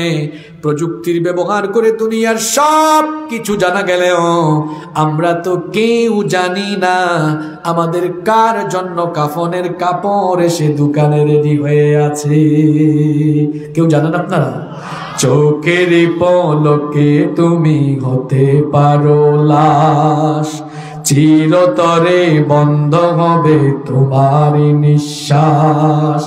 চোখের পলকে তুমি হতে পারো লাশ, চিরতরে বন্ধ হবে তোমার নিঃশ্বাস। হবে এলান তোমার নাম মসজিদের মাইকে, হবে এলান তোমার নাম মসজিদের মাইকে। বাড়িওয়ালা নাই রে বাড়ি নাই রে দুনিয়াতে, বাড়িওয়ালা নাই রে বাড়ি নাই রে দুনিয়াতে, বাড়িওয়ালা নাই রে বাড়ি নাই রে দুনিয়াতে, বাড়িওয়ালা নাই রে বাড়ি নাই রে দুনিয়াতে। বাড়ি থাকবে, বাড়িওয়ালা। বলেন আপনার দাদার দাদার দাদার বাপের নাম কি? হাসিয়েন না, কেন বলছি জানেন? যেমন আমি আমার দাদার বাপের নাম জানি না। আমার দাদার বাপ মাত্র 130-40 বছর আগে দুনিয়াতে ছিলেন। যে দুনিয়ার লোভে পড়ে গুনাহ করছেন, সাদাকে কালো, কালোকে সাদা, ন্যায়কে অন্যায়, ভালোকে মন্দ, অন্যায় অবৈধ পথে টাকার পাহাড় কামাচ্ছেন, নামাজ ছেড়ে দিয়ে গুনাহ করছেন, এত কিছু করছেন, স্বার্থপর এই দুনিয়া হলো এমন। আপনি যেমন আপনার দাদার দাদার বাপের নাম জানেন না, ঠিক 200 বছর পরে যে বাড়িটা বানালেন ওই বাড়িতে অবস্থান করা, বাড়ি না থাকলেও আপনার জায়গায় অবস্থান করা, পরবর্তী প্রজন্ম আপনার নামও মনে রাখবে না। এটা দুনিয়ার বাস্তবতা। কি করছেন কার জন্য? আপনি কেউ কারো না। এখন আপনি মারা যান, এখন একটু হৃদয় দিয়ে উপলব্ধি করার চেষ্টা করেন, দেখবেন মৌতের চিন্তা মাথায় আসলে মানুষ ভালো পথে ফিরে আসে। একটু হৃদয় দিয়ে উপলব্ধি করার চেষ্টা করেন। এখনো আমার আপনার মৌত হয়ে যেতে পারে কিনা। কিছুদিন আগে যুবকরা ভাবতেছে আমরা মরতাম না, আমরা জোয়ান। যুবক ভাইরা শোনেন, আমার বাসার পাশে আমার চেয়ে বয়সে 10 বছরের ছোট ছেলে কিছুদিন আগে হঠাৎ করে সুস্থ ছেলে মারা গিয়েছে। দুনিয়াতে আসার সিরিয়াল আছে, যাওয়ার কোনো সিরিয়াল নাই। প্রথমে দাদা, তারপরে বাবা, এরপরে নাতি, সিরিয়াল মেনটেন হয়। যাওয়ার বেলা সিরিয়াল মেনটেন না হয়ে মাঝে মাঝে সিরিয়াল ব্রেক হয়। মাঝে মাঝে দেখবেন এলাকায় এমন এমন চিত্র আমরা দেখি, নাতির লাশ দাদা কবরে নামায়, কিংবা ছেলের লাশ বাবা কবরে নামায়। আমার এক চাচা, আপন চাচা, চাচাও আছেন চাচিও আছেন, ওনারা ওনাদের 3টা ছেলে মেয়েকে বাপ নিজের হাতে কবরে শুয়েছে। এটা দুনিয়ার বাস্তবতা। মৌতের চিন্তা মাথায় আসলে গুনাহ করতে আর পারবেন না। একটু হৃদয় দিয়ে উপলব্ধি করার চেষ্টা করেন। যে সকল বোনেরা বোরখা পরেন না, চামড়া মানুষকে দেখানো বোনেরা, একটা বার কি মৌতের কথা আপনাদের মাথায় আসে না? আপনাদেরকেও বলছি, মা বোনদেরকেও বলছি, এখন যদি আমার দেহের খাঁচা থেকে প্রাণ পাখি উড়াল দে, এখন যদি আমি মরে যাই, দেখবেন অবস্থাটা কি হবে। যে স্ত্রী আমাকে এত ভালোবাসতো কিছুক্ষণ কান্না করবে, যে ছেলে মেয়ের জন্য এত কষ্ট করেছেন ছেলে মেয়েগুলো কান্না করবে, কিন্তু এক পর্যায়ে কান্না থামিয়ে দিয়ে তারা বলবে বেশিক্ষণ লাশ রাখা যাবে না, তাড়াতাড়ি করে দাফনের ব্যবস্থা করতে হবে। এমন এক হৃদয় বিদারক চিত্র তখন দেখবেন। যে ঘরে থাকতেন আরামের খাটে রাখবে না, সঙ্গে সঙ্গে খাট থেকে নামিয়ে ফ্লোরের মধ্যে শোয়া দিবে। কেউ বা চলে যাবে বাঁশের ঝাড়ে বাঁশ কাটতে, কেউ বা আবার চলে যাবে কাফনের কাপড় আনতে, কেউ বা আবার চুলা রেডি করবে পানি গরম করার জন্য, কেউ বা আবার মসজিদে যাবে আপনার জন্য খাটিয়া বাহন আনার জন্য। যার যার কাজে সবাই ব্যস্ত হয়ে যাবে। দেখা যাবে কিছুক্ষণ পর গরম পানি রেডি, লাশ এবার চিরদিনের জন্য ঘর থেকে বের হয়ে যাবে। দেহটা এমন ভাবে বের হবে আর কোনোদিন ওই বাড়িতে ঢুকবে না। সবাই আপনাকে বের করে দিবে, এটা আপনার জীবনের শেষ বিদায়। ঘর থেকে যখন লাশ বের করে দিবে, সঙ্গে সঙ্গে গোসল করানোর জায়গায় নিয়ে গোসল করানো শুরু হবে। আহারে দামি দামি কাপড় চোপড়, ব্র্যান্ডের শার্ট, ব্র্যান্ডের পাঞ্জাবি, ব্র্যান্ডের ব্লেজার, ব্র্যান্ডের কাপড় পরতেন, সেই ব্র্যান্ডের কাপড়গুলো এবার খুলে ফেলা হবে। খুব নরমাল সাদা কাপড় দিয়ে আপনাকে পেঁচিয়ে ফেলা হবে, সাদা কাফন দিয়ে পেঁচিয়ে। সঙ্গে সঙ্গে দেখা যাবে আতর মাখিয়ে তাড়াতাড়ি করে আপনার লাশটাকে খাটিয়ার মধ্যে বহন করানো হবে। একটু উপলব্ধি করছেন তো? খাটিয়ার মধ্যে শোয়াবে। যে বাচ্চাগুলোকে এত কষ্ট করে লালন পালন করেছেন, এই বাচ্চাগুলো, এই ছেলেরা, এই ভাইয়েরা, আপনার পাড়া প্রতিবেশী স্বজনেরা এবার টুপি লাগিয়ে অজু করে তারা আপনাকে বাড়ি থেকে চিরদিনের জন্য বের করে নিয়ে যাবে। ধীরে ধীরে ধীর কদমে তারা যেতে থাকবে। যেতে যেতে খাটিয়া নিয়ে জানাজার মাঠে যাবে। আবেগপ্রবণ হয়ে আপনার প্রতি ভালোবাসা দেখিয়ে 2-4টা কথা বলবে।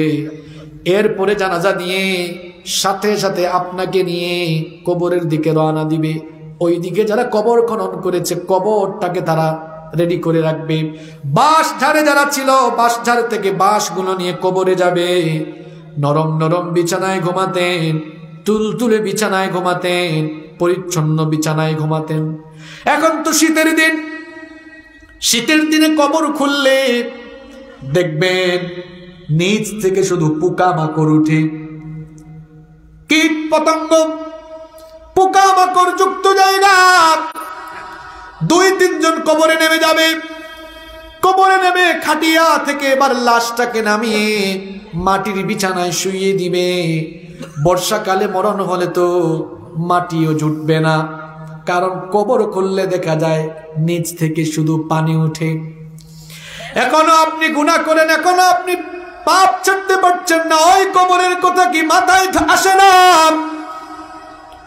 ওই কবরের চিন্তা, মৃত্যুর চিন্তা কি মাথায় আসে না? গুনার বোঝা নিয়ে এরকম কবরের বাসিন্দা হলে কবর কিন্তু আপনার সাথে ভালো আচরণ করবে। লাশটাকে শোয়ানো হবে, বর্ষাকালে দেখা যাবে পানির মধ্যে এভাবে লাশ শোয়ানো হবে। আমি নিজে অনেক মানুষের লাশ কবরে নামিয়েছি, বর্ষাকালে আমি নিজে অনেকের লাশ কবরে নামিয়েছি। চোখ দিয়ে পানি বের হয়েছে। আহারে, যাদেরকে শুয়াচ্ছি সবসময় পারফিউম গায়ে দিয়ে দিয়ে বাড়ি থেকে বের হতো, চেনা মানুষ আমার, চিনি তাদেরকে। আজ তাদেরকে কাদা মাটিতে শোয়া যাচ্ছি, লাশটা শোয়ানোর পরে পানি আর পানি, বাঁশের ছাউনি দিয়ে তারপরে মাটি দেওয়া শুরু হবে। সবাই আপনাকে ছেড়ে চলে যাবে, ছেলে মেয়ে ভাই বোন আত্মীয় স্বজন কেউ আর কাছে থাকবে না। দুনিয়াতে যাদের জন্য এত কিছু করলেন, বিশেষ করে অন্যায় পথে যারা টাকা কামাচ্ছেন, গুনাহ যারা করছেন, দেখেন বাস্তবতা বুঝেন, একটু উপলব্ধি করার চেষ্টা করেন। গুনার পথে চললে যাদের জন্য সব করলেন কেউ তারা কোনো কাজে লাগবে না, বরং দুনিয়াতে থাকা অবস্থায় গুনাহ থেকে বাঁচলে, পুণ্য নিয়ে যেতে পারলে পুণ্য আপনার কবরের সাথী হয়ে যাবে। বেশি গুনার চিন্তা মাথায় আসলে মৌতের কথা মনে রাখবে, আমি থাকবো না। Every soul will take the test of death. প্রত্যেককেই মরণের স্বাদ ভোগ করতে হবে। কেউ মরণ থেকে রেহাই পাবে না, একজন মানুষও রেহাই পাবেন না। কেউ এখন, কেউ পরে, কেউ আজ, কেউ কাল। যেতে হবে সবাইকে। গুনাহ থেকে বাঁচতে পারবো সব সময় কিসের কথা স্মরণ করলে? আরো জোরে বলেন। 4 নম্বর, গুনাহ থেকে বাঁচার জন্য নফসের গোলামি ছেড়ে দিতে হবে। নফসের গোলাম হওয়া যাবে না। নফসের গোলাম মানে হলো মন মতো চলা যাবে না। মন চাইবে বুরখা পরবো না, একটু আশকারা মাস্কারা আটা ময়দা লাগায়া বের হয়, এটা মনের চাওয়া। আর আল্লাহ বলেন না আশকারা মাস্কারা আর আটা ময়দা মেখে বের হইও না। আল্লাহ বলেছেন বুরখা পরে বের হও। বুরখা পরো, নিকাব পরো, পর্দার এই বিধানটা মোল্লার না আল্লাহর। আসতে বলবেন না, জোরে বলেন, পর্দার বিধানটা মোল্লার না আল্লাহর। আমার কলেজ পড়ুয়া, বিশ্ববিদ্যালয় পড়ুয়া বোনদেরকে বলবো, মন চাই আমার বান্ধবীরা টিকটক বানায়। নতুন করে আরেকটা রোগ এখন এসেছে, ব্লগ বানানোর রোগ। দেখবেন জামাই বউয়ের সব কিছু দেখা যায়, ব্লগ বানায়া শেয়ার করে। যুবকরা এগুলা দেখছে, চাচা জানটা বুঝবেন না, যুবকরা বুঝছো না? এগুলা হলো নতুন আর এক রোগ। বোনদেরকে বলবো, ঘরের জিনিস বাহিরে শেয়ার করবেন না। নফসের গোলাম হওয়া যাবে না। মন চাইবে টিকটক বানাই, মন চাইবে আর একটু ঘুমাই, আজান হলো ফজরের, মন চাইবে একটু ঘুমাই, এটা মনের চাওয়া।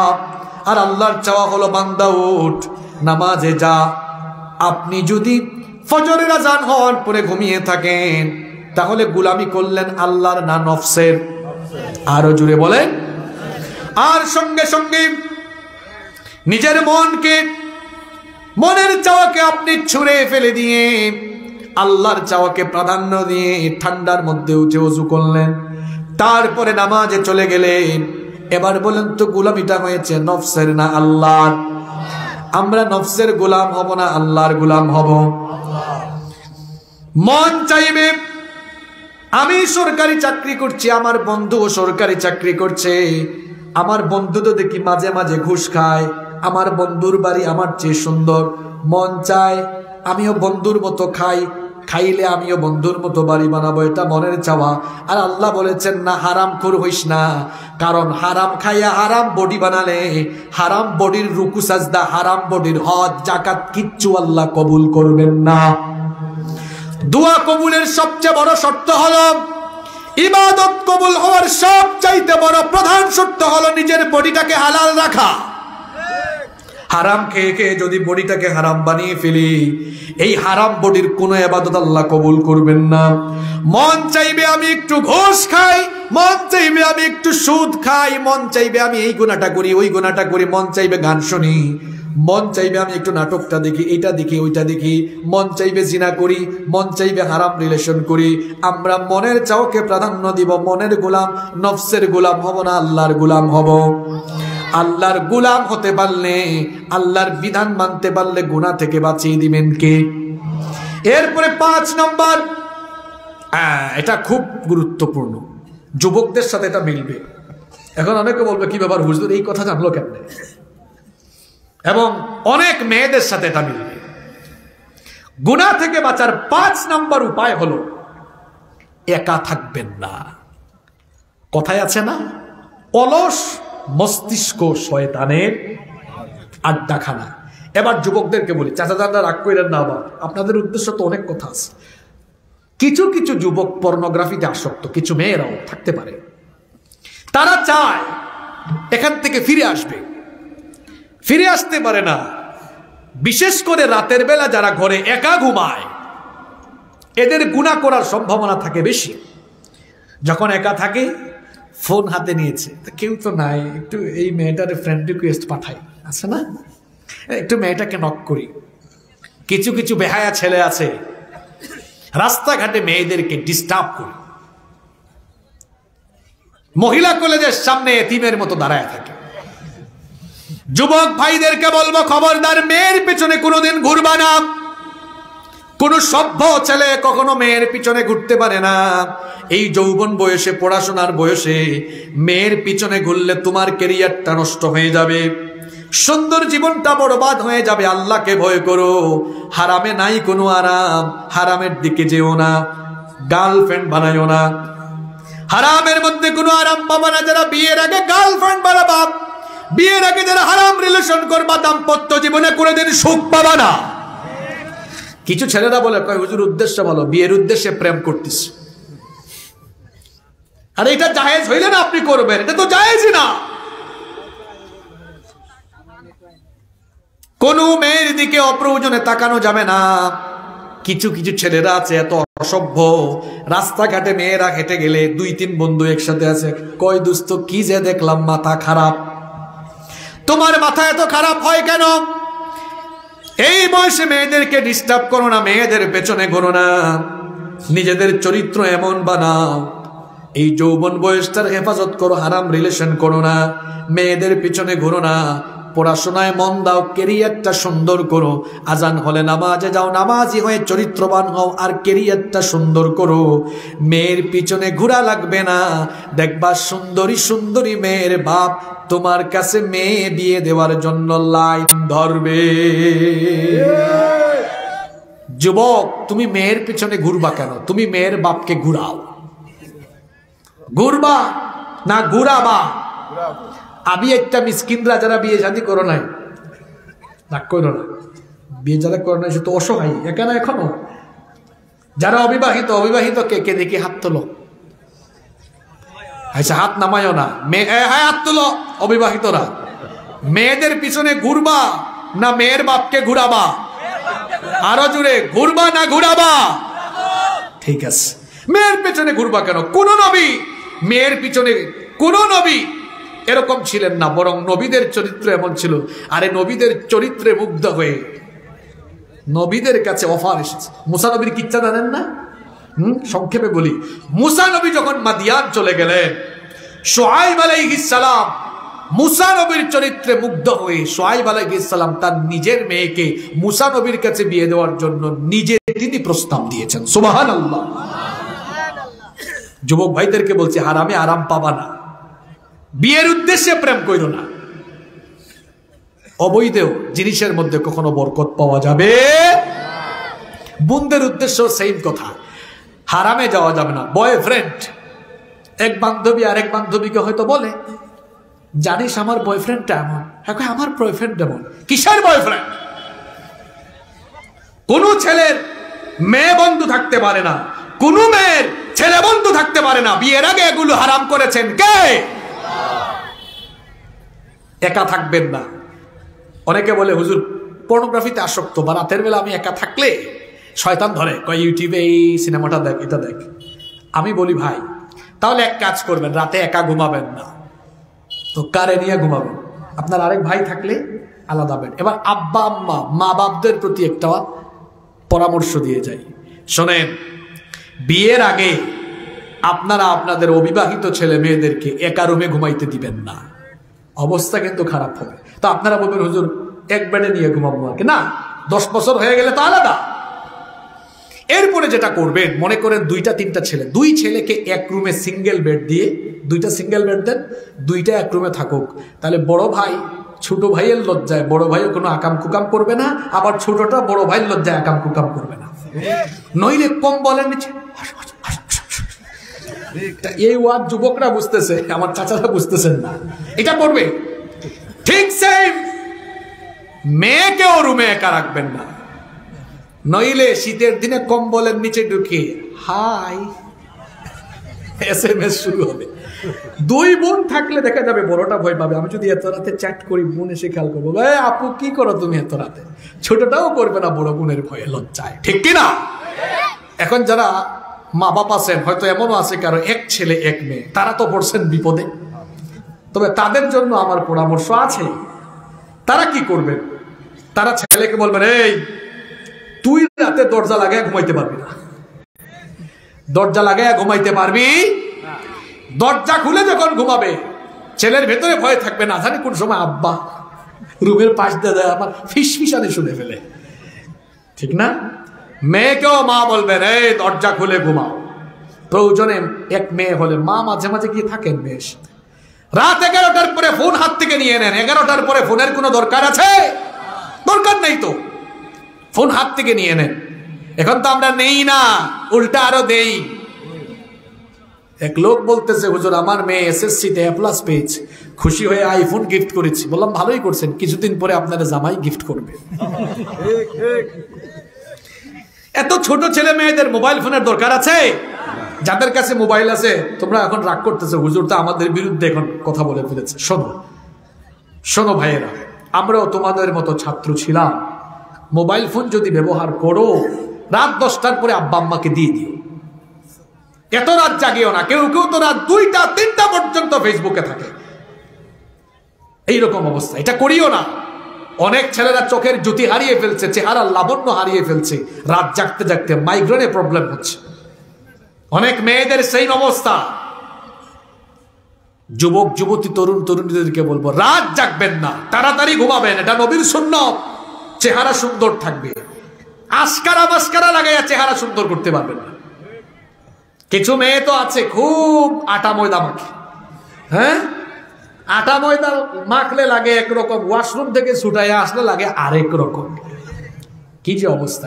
এই জন্য যুবক ভাইদেরকে বলবো, শুধু ফেসবুকে মেয়ের প্রোফাইলে সুন্দর ছবি দেখে ইটিস পিটিস করিও না।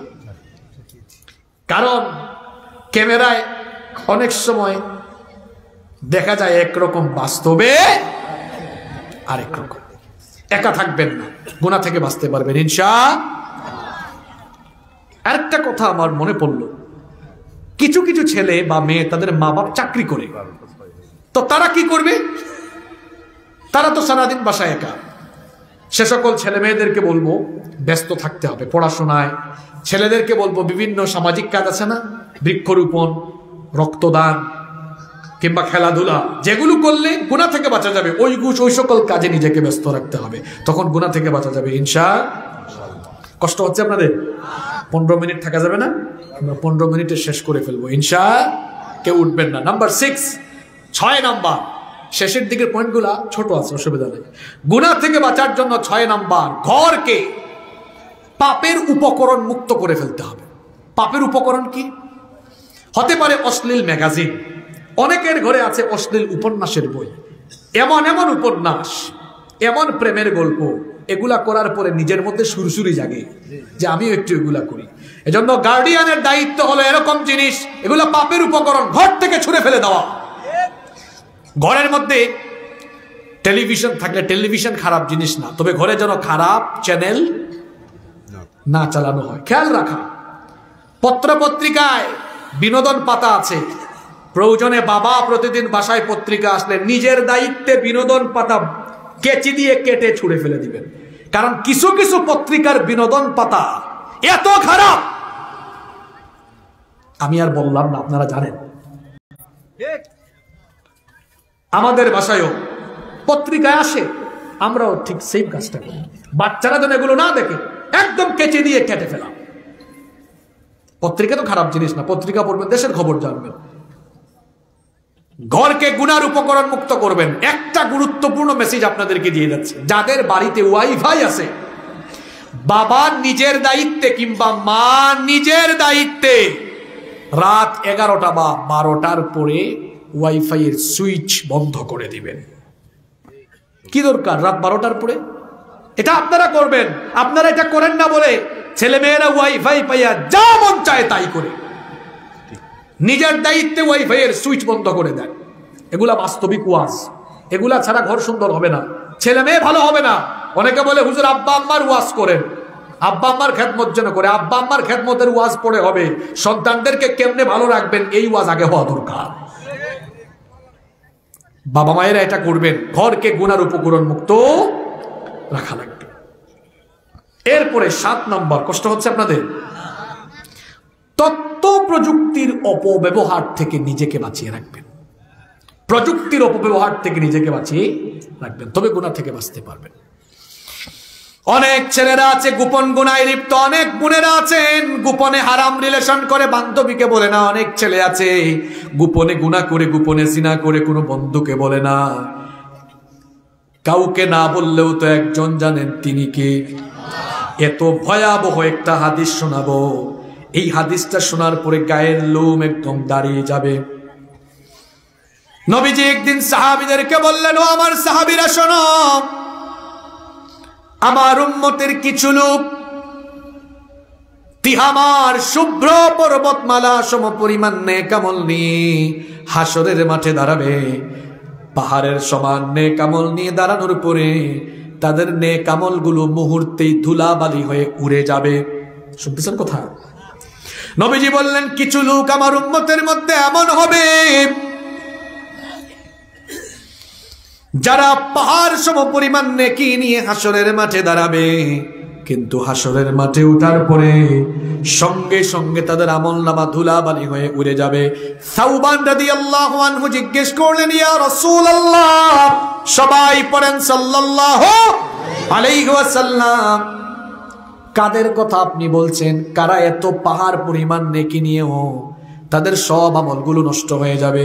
নবীজি বললেন, এরা তোমাদেরই ভাই, এরা নামাজ পড়বে, ওয়াজ মাহফিলেও আসতে পারে, মানে ভালো আমল করবে, নামাজ পড়বে, রোজা রাখবে, যাকাত দিবে, হজ করবে, ভালো ভালো আমল করবে, কিন্তু এরা হলো তোমাদেরই ভাই বোন যারা ইবাদত ঠিকঠাক মতো করলেও যখন একা হয়ে যায় নীরবে নিভৃতে গুনাহের কাজ করে।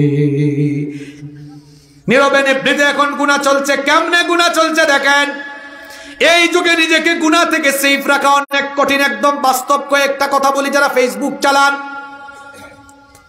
টাইমলাইনে নিউজ ফিডে আছে, স্ক্রল করছে, দেখবেন ভালো ভালো সুন্দর সুন্দর ভিডিও আসে, মাঝে মাঝে দেখবেন সুন্দর সুন্দর ভিডিওর নিচে খারাপ ভিডিও চলে আসে, সাথে সাথে সাথে স্কিপ করে ফেলেন। ইউটিউবে আপনি ওয়াজ শুনতেছেন, ভালো কথা দেখবেন, খারাপ দুই একটা ভিডিও চলে আসতে পারে, তখন আপনি স্কিপ করবেন। যদি মনে করেন না ডানে বামে তো কেউ নাই, আমি এখন এটা দেখা শুরু করি, কেউ না দেখলেও তো একজন ঠিকই দেখেন, তিনি কি? এই গোপন গোপন গুনাহগুলো, গোপনে গোপনে হারাম রিলেশন গুলো তিলে তিলে তিলে তিলে আপনাকে শেষ করে দিবে। এজন্য প্রযুক্তির অপব্যবহার করবেন না, প্রযুক্তিকে ভালো কাজে লাগান। এই যে দেখেন এই ক্যামেরাওয়ালা ভাইয়েরা, এই ইউটিউবার ভাইয়েরা, তারা তাদের ক্যামেরাকে ভালো কাজে লাগাচ্ছে। এদের মতো অনেক ক্যামেরাওয়ালা ভাইয়েরা এই ক্যামেরা নিয়ে তারা নায়ক নায়িকার পিছনে ঘুরে। তাহলে বোঝা গেল একই জিনিসকে পজিটিভ কাজে লাগানো যায়, নেগেটিভ কাজেও লাগানো। 7 নাম্বার বললাম প্রযুক্তির অপব্যবহার থেকে বেঁচে থাকবেন। 8 নাম্বার হচ্ছে ভালো মানুষের সাথে মিশবেন, খারাপ মানুষের সাথে মিশবেন না। ছেলেদেরকে বলছি ভালো ছেলেদের সাথে মিশবা, যারা সিগারেট খায়, মাদকের সাথে যারা সম্পৃক্ত, শোনো, ইয়াবা, গাঁজা, ফেন্সিডিল খেয়ে নিজেকে শেষ করে দিও না।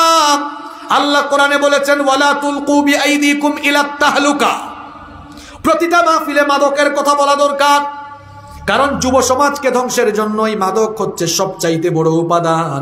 যুবক ভাইদেরকে বলছি, মাদক গ্রহণ করে ইয়াবা, গাঁজা, ফেন্সিডিল এগুলো গ্রহণ করে নিজেকে শেষ করে দিও না। আল্লাহ বলেছেন ওয়ালা তুলকু বিআইদিকুম ইলাত তাহলুকা, নিজেই নিজেকে ধ্বংসের পথে ঠেলে দিও না, কারণ তোমার এই শরীরটা আসলে তোমার নয়। 3.5 হাত এই দেহের শক্তি সামর্থ্য যিনি দিয়েছেন তিনি কে? আল্লাহর দেওয়া জিনিস আপনি নিজে নিজে নষ্ট করতে পারেন না। খবরদার মাদকের সাথে সম্পৃক্ত হবেন না। যারা মাদকের সাথে সম্পৃক্ত তাদের সাথে মিশবেন না। কলেজ এবং বিশ্ববিদ্যালয়ে যারা পড়ো, গাঁজাখুরদের সাথে মিশিও না। আমি নিজেও ইউনিভার্সিটিতে পড়েছি, বিশ্ববিদ্যালয়ের হলে থাকাকালীন দেখেছি কিছু কিছু ছেলেদের, হলের মধ্যে দেখতাম কিছু কিছু ছেলেদের রুমের মধ্যে ঢুকলে শুধু গাঁজার গন্ধ পাওয়া যায়। রেল লাইনে দেখতাম অনেক ছেলেরা বসে বসে গাঁজা খায়। বিশ্ববিদ্যালয় এমন জায়গা, এখানে লাইব্রেরি থাকে, পড়াশোনা গবেষণা করে চরিত্র ক্যারিয়ারকে সুন্দর বানানো যায়। আবার বিশ্ববিদ্যালয় এমন জায়গা, মা বাপ কষ্ট করে যে টাকা পাঠায়, ওই টাকা দিয়ে মাদক, ইয়াবা, গাঁজা এগুলো গ্রহণ করে নিজেকেও শেষ করে দেওয়ার সুযোগ আছে না নাই? খারাপ ছেলেদের সাথে মিশবা না। বোনদেরকে বলবো, কলেজ বিশ্ববিদ্যালয়ে গেলে বাজে মেয়েদের সাথে মিশবেন না। টিকটক ওয়ালি মেয়ে, ব্লগ বানায় এমন মেয়ে, এইরকম মেয়ের সাথে মিশবেন না। যে সকল মেয়েরা কুনা করে গার্ল বয়ফ্রেন্ড নিয়ে নিয়ে ঘুরে, এদের সাথে মিশবেন না। কারণ কথায় আছে সৎসঙ্গে স্বর্গবাস, অসৎসঙ্গে সর্বনাশ। ভালো মানুষের সাথে থাকলে ভালো হওয়া যায়। তাহলে কার সাথে মিশবো? নামাজি ছেলে, সিগারেট খায় না এমন ছেলে, এমন ছেলের সাথে মিশতে হবে। যেই ছেলে আজান হলে নামাজে যায়, যেই ছেলে সত্য কথা বলে, গীবত করে না, চুগলখুরি করে না, বড়কে সম্মান করে, ছোটকে শ্রদ্ধা, বড়কে সম্মান করে শ্রদ্ধা করে, ছোটকে স্নেহ করে, আদব কায়দা ভালো, এমন ছেলেদের সাথে ছেলেরা মিশবেন। মেয়েরাও ঠিক ভালো মেয়েদের সাথে মিশবেন। চাচা চান্দা যারা আছেন, বেহুদা কথা যারা বলে তাদের সাথে মিশবেন না। কারণ বয়স্ক লোকেরা দেখা যায় মাঝে মাঝে, রাগ কইরেন না, বাংলাদেশের গ্রামে, আমার তো গ্রামে জন্ম হয়েছে, আমি নিজের চোখে এটা দেখেছি, আমি গ্রামের ছেলে। গ্রামের মধ্যে যে ছোট ছোট কিছু টঙের দোকান আছে, এইটা দেখেছি আমি বাংলাদেশের 2nd পার্লামেন্ট। চা খোর থাকে স্পিকারের ভূমিকা, বিক্রেতা থাকে স্পিকারের ভূমিকায়, আর চা খুররা থাকে সাংসদের ভূমিকায়। চা খায় আর মানুষকে নিয়ে আলোচনা সমালোচনা করে, আসে না নাই? আল্লাহ সূরা মুমিনুনে বলেছেন, কদ আফলাহাল মুমিনুন ওয়াল্লাযীনা হুম আনিল লাগwi মুরিদুন, successful indeed are the believers, those who avoid vain talk। সফলকাম তারা অনর্থক, বেহুদা, বেফাস, অপ্রয়োজনীয় কথাবার্তা থেকে নিজেদেরকে বাঁচিয়ে রাখে। এগুলো গুনাহ। ফেসবুকে এগুলো বেশি চলে, অহেতুক কথাবার্তা, অহেতুক মন্তব্য, অহেতুক স্ট্যাটাস, এগুলোতে কোনো ফায়দা নাই। কাজের লোক কাজ করে, অকর্মারা সমালোচনা করে।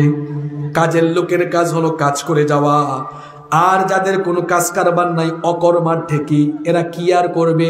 কাজ করনেওয়ালা লোকদেরকে নিয়ে গবেষণা করে। এইরকম হওয়া যাবে না, কাজের লোক হতে হবে। ভালো মানুষের সাথে মিশবেন, খারাপ মানুষের সাথে মিশবেন না। 9 নাম্বার, আত্মনিয়ন্ত্রণ নিজের ভেতরে তৈরি করতে হবে, নিজেকে নিয়ন্ত্রণ করা শিখতে হবে। রাস্তাঘাটে বের হয়েছি, বেপরদা মেয়ে যাচ্ছে, ইচ্ছে করছে একটু তাকাই, কারণ বিপরীত লিঙ্গের দিকে সৃষ্টিগতভাবে আকর্ষণ আছে, কিন্তু তখন আমি নিজেকে নিয়ন্ত্রণ করব, চক্ষুটাকে নিয়ন্ত্রণ করব।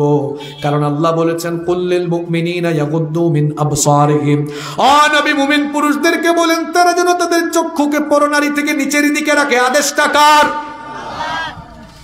মন চাইবে, ওই তো দেখা যায় ওই এলাকায় কনসার্ট হচ্ছে, বাউল শিল্পী এসেছে, ওই এলাকায় আপা এসেছে, কোমর দুলিয়ে দুলিয়ে নাচবে, মন চাইবে একটু যাই। আমি শুনছি বগুড়া এবং এইসব এলাকায় নাকি বাউল টাউল মাঝে মাঝে আসে, তো আউল বাউল আসলে মন চাইবে একটু যাই, কিন্তু না, নিজের নফসকে নিয়ন্ত্রণ করা শিখতে হবে। যাব না কার ভয়ে? 10 নম্বর হলো গুনাহ থেকে বাঁচার জন্য নিজের ভেতরে লজ্জাশীলতা তৈরি করতে হবে। একটা প্রশ্নের উত্তর সবাই দেন, কেউ কি তার বাপের সামনে কখনো খারাপ ভিডিও দেখবে? বুঝেন নাই?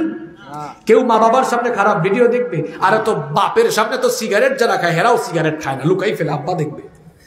এটার নাম লজ্জাশীলতা, এটার নাম কি? লজ্জা, হায়া। নবীজি বলেছেন তোমার পরিবারের সদস্যকে তুমি যতটা না লজ্জা পাও, তোমার রবকে তুমি তার চেয়ে বেশি লজ্জা করো। সুবহানাল্লাহ পড়ে। আব্বা আম্মার সামনে যদি আমি খারাপ কোনো কাজ না করি, আব্বা আম্মাকে যদি এত লজ্জা পাই, আমার আল্লাহকে লজ্জা পাবো খারাপ কাজ করতে আরো কম না আরো বেশি? আরো জোরে বলেন। 11 নম্বর হলো খারাপ চিন্তা ছাড়বেন, বেশি বেশি ভালো চিন্তা করবেন। মাথায় চিন্তা আসবে। ব্রাজিল আর আর্জেন্টিনার খেলা দেখার আগে এক দল তো শুনছি চলে গেছে, আরেক দল নাকি আছে। এগুলা নিয়ে যে পোলাপাইন কি করলো, কোন দেশে খেলা হয় আর কোন দেশে মানুষ মরে। ওই চাঁদপুরে আর্জেন্টিনার সমর্থক ব্রাজিলের সমর্থককে পেটের মধ্যে ছুরি ঢুকাইয়া খুন করে ফেলছে, দেখছেন না আপনারা ফেসবুকে? হায় হায় হায় হায়, খেলা হয় কোন দেশে, মানুষ মরে কোন দেশে। নিজের দেশের পতাকা টানায় না, আর্জেন্টিনার ব্রাজিলের পতাকা টানা নিয়ে মারামারি। ব্রাজিলের পতাকা টানাইছে 200 হাত, আর্জেন্টিনার সমর্থকরা আমরা কি মরে গেছি? অর্ডার কর 400 হাত। ওই সুনামগঞ্জে দেখলাম ব্রাজিলের ছেলেরা, ব্রাজিলের সমর্থকরা মোটর সাইকেল শোডাউন করে ফেসবুকে দেখলাম বলতেছে আর্জেন্টিনা ছাইরা যারা ব্রাজিলে আসবে একটা একটা ব্রাজিলের জার্সি দিব আর 1 প্যাকেট বিরিয়ানি দিব। ঘরের মধ্যে ভাত নাই, আর্জেন্টিনা আর ব্রাজিলের পতাকা আর জার্সি কিনো। যুবক ছেলেরা শোনো, যে টাকা দিয়ে এইসব পতাকা কিনে জার্সি কিনে টাকা নষ্ট করো, এই টাকাগুলো অসুস্থ মানুষের চিকিৎসায় ব্যয় করো। এই টাকাগুলো এতিম মেয়েদের বিয়ের ব্যবস্থা করো। এই টাকা দিয়ে বিধবা নারীদের কর্মসংস্থানের একটা ব্যবস্থা করো। এই টাকাগুলো এতিমখানায় দাও, মসজিদে দাও, কবরস্থান উন্নয়নে দাও, ভালো কাজে দাও, আল্লাহ তোমার উপরে খুশি হয়ে যাবে। টাকা খরচ করার জায়গা পাও না।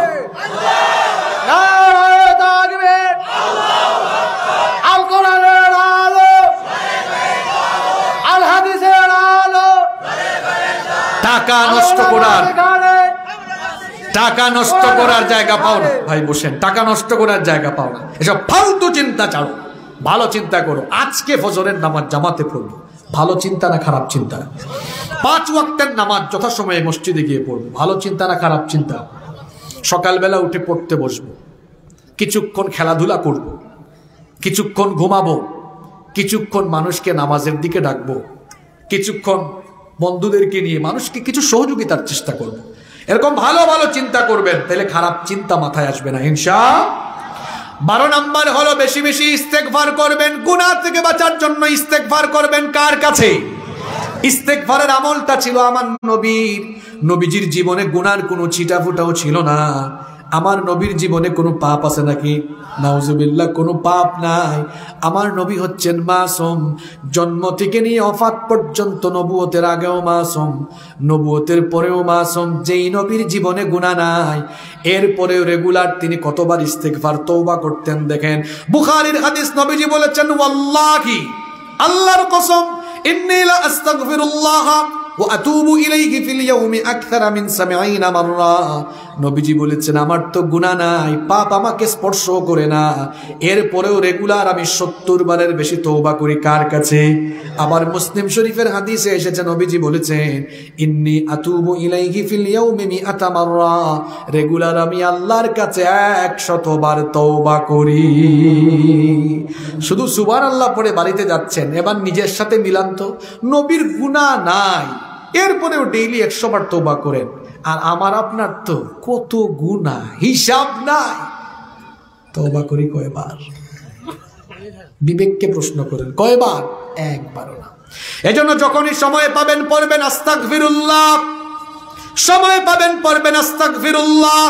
বাক্যটা খুব ছোট কিন্তু পাওয়ার এত বেশি। নবীজি বলেছেন এই বাক্যটা যখন বান্দা পড়ে আল্লাহ এত খুশি হয়ে যান, ওই লোকটার আমলনামায় যদি সমুদ্রের ফেনা পরিমাণ গুনাহ থাকে, আল্লাহ তার সমুদ্রের ফেনা পরিমাণ গুনাহ মাফ করে দেন।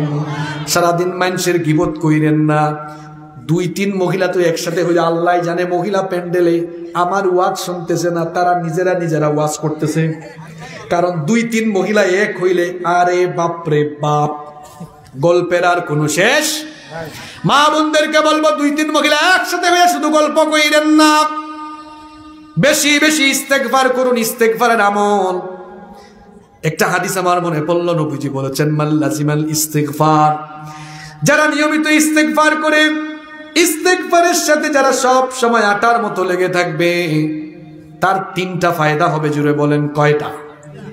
1 নাম্বার, জাআলাল্লাহু মিন কুল্লি দিকিম মাখরাজা, তার উপর বিপদ থাকলে আল্লাহ তার বিপদ থেকে বাঁচিয়ে দিবেন। সুবহানাল্লাহ, বাড়ি গিয়ে বলিয়েন। প্র্যাকটিক্যাল আমল এগুলা করে দেখেন, পাওয়ার আছে না নাই?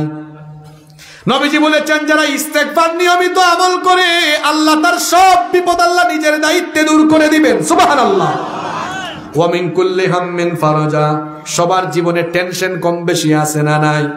হুজুর হোক খেজুর হোক, সবারই কিন্তু কম বেশি টেনশন।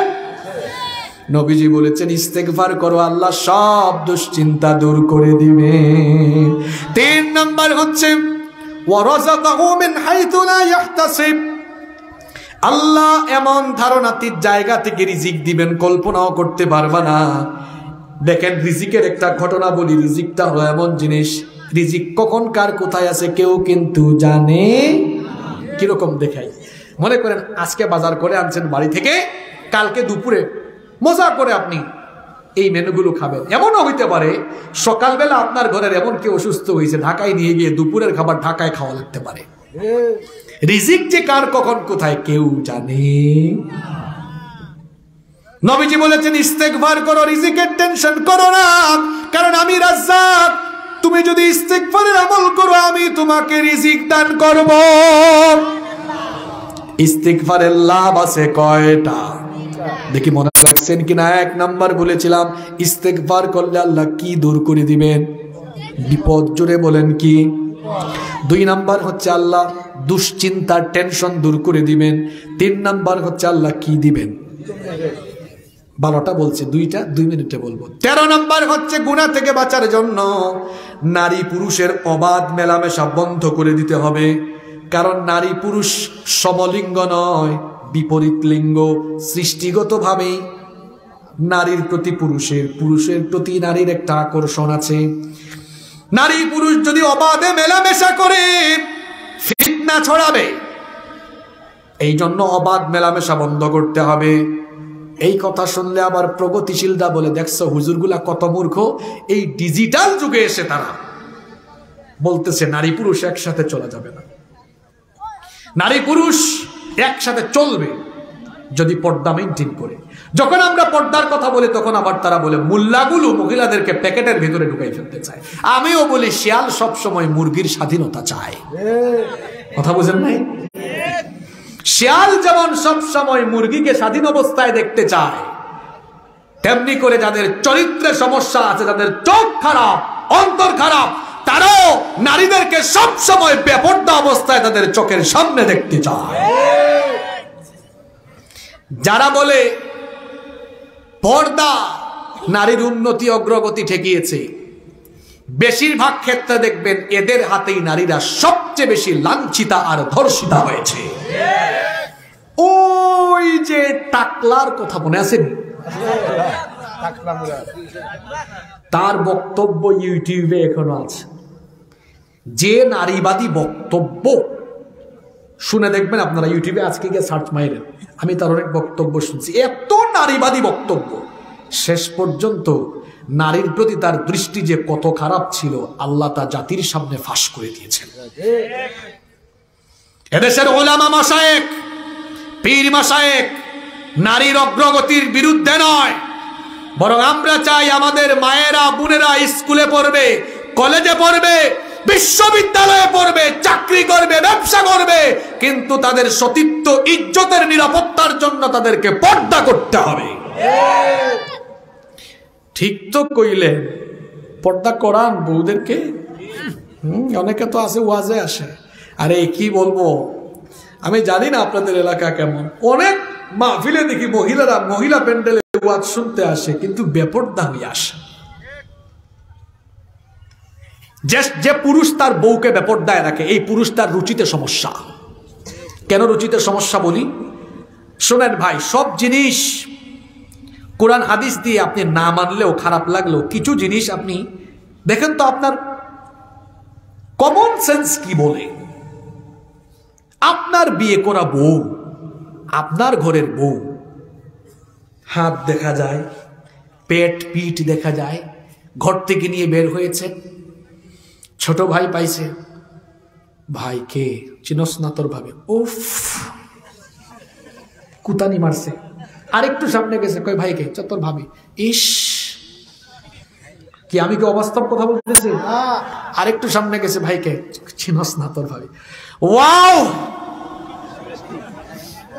আরেকটু সামনে গেছে, এই ছেলে আরো খারাপ, ভাইকে এটা তোর ভাবি, ইস জুস লাগতেছে, পাগলা কার জুস কে খায়, ব্যাকল বেহায়া বেশরম।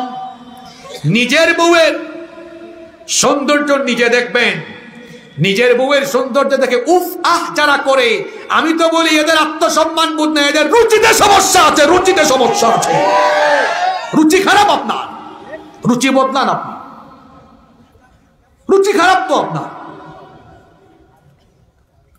পর্দা করা কিছু মহিলা আছে, ঘর থেকে বের হওয়ার সময় জামাই টাইনাও বের করতে পারে না, 2 ঘন্টা শুধু আছে না। যে মহিলা বাড়ি থেকে বের হওয়ার আগে 2 ঘন্টা সাজগুজ করে, বুঝবেন এই মহিলার চরিত্রে সমস্যা। কারণ এত সাজগুজ কইরা মহিলা কোথায় যাচ্ছেন, পরপুরুষকে নিজেকে, পরপুরুষের সামনে নিজেকে দেখাতে যাচ্ছেন, তাই না। সাজগুজ করবেন নিজের হাজবেন্ডের জন্য, একদম অ্যাট্রাকটিভ হয়ে যাবেন, যত অ্যাট্রাকটিভ হতে পারেন। যেরকম কাপড় পরলে আপনার হাজবেন্ড আপনাকে অ্যাট্রাকটিভ, বা আপনার হাজবেন্ড আপনার প্রতি আকৃষ্ট হবে, সেরকম পরেন। যেরকম সাজলে আপনার হাজবেন্ড খুশি হবে, ঠিক সেরকম সাজগুজ করেন, কোনো আপত্তি। আবার এখন এমন এক খারাপ যুগ আসছে, এইরকম করে ফেসবুকে মেয়েরা ফটো আপলোড দেওয়ার, ছেলেরা যে বাজে বাজে কমেন্ট করে, কিছু কিছু মেয়ে আছে উত্তর দেয় থ্যাংক ইউ ভাইয়া, আছে কি কমেন্ট করে, সেদিকে আর আমি নিচের দিকে নামলাম না। এত খারাপ।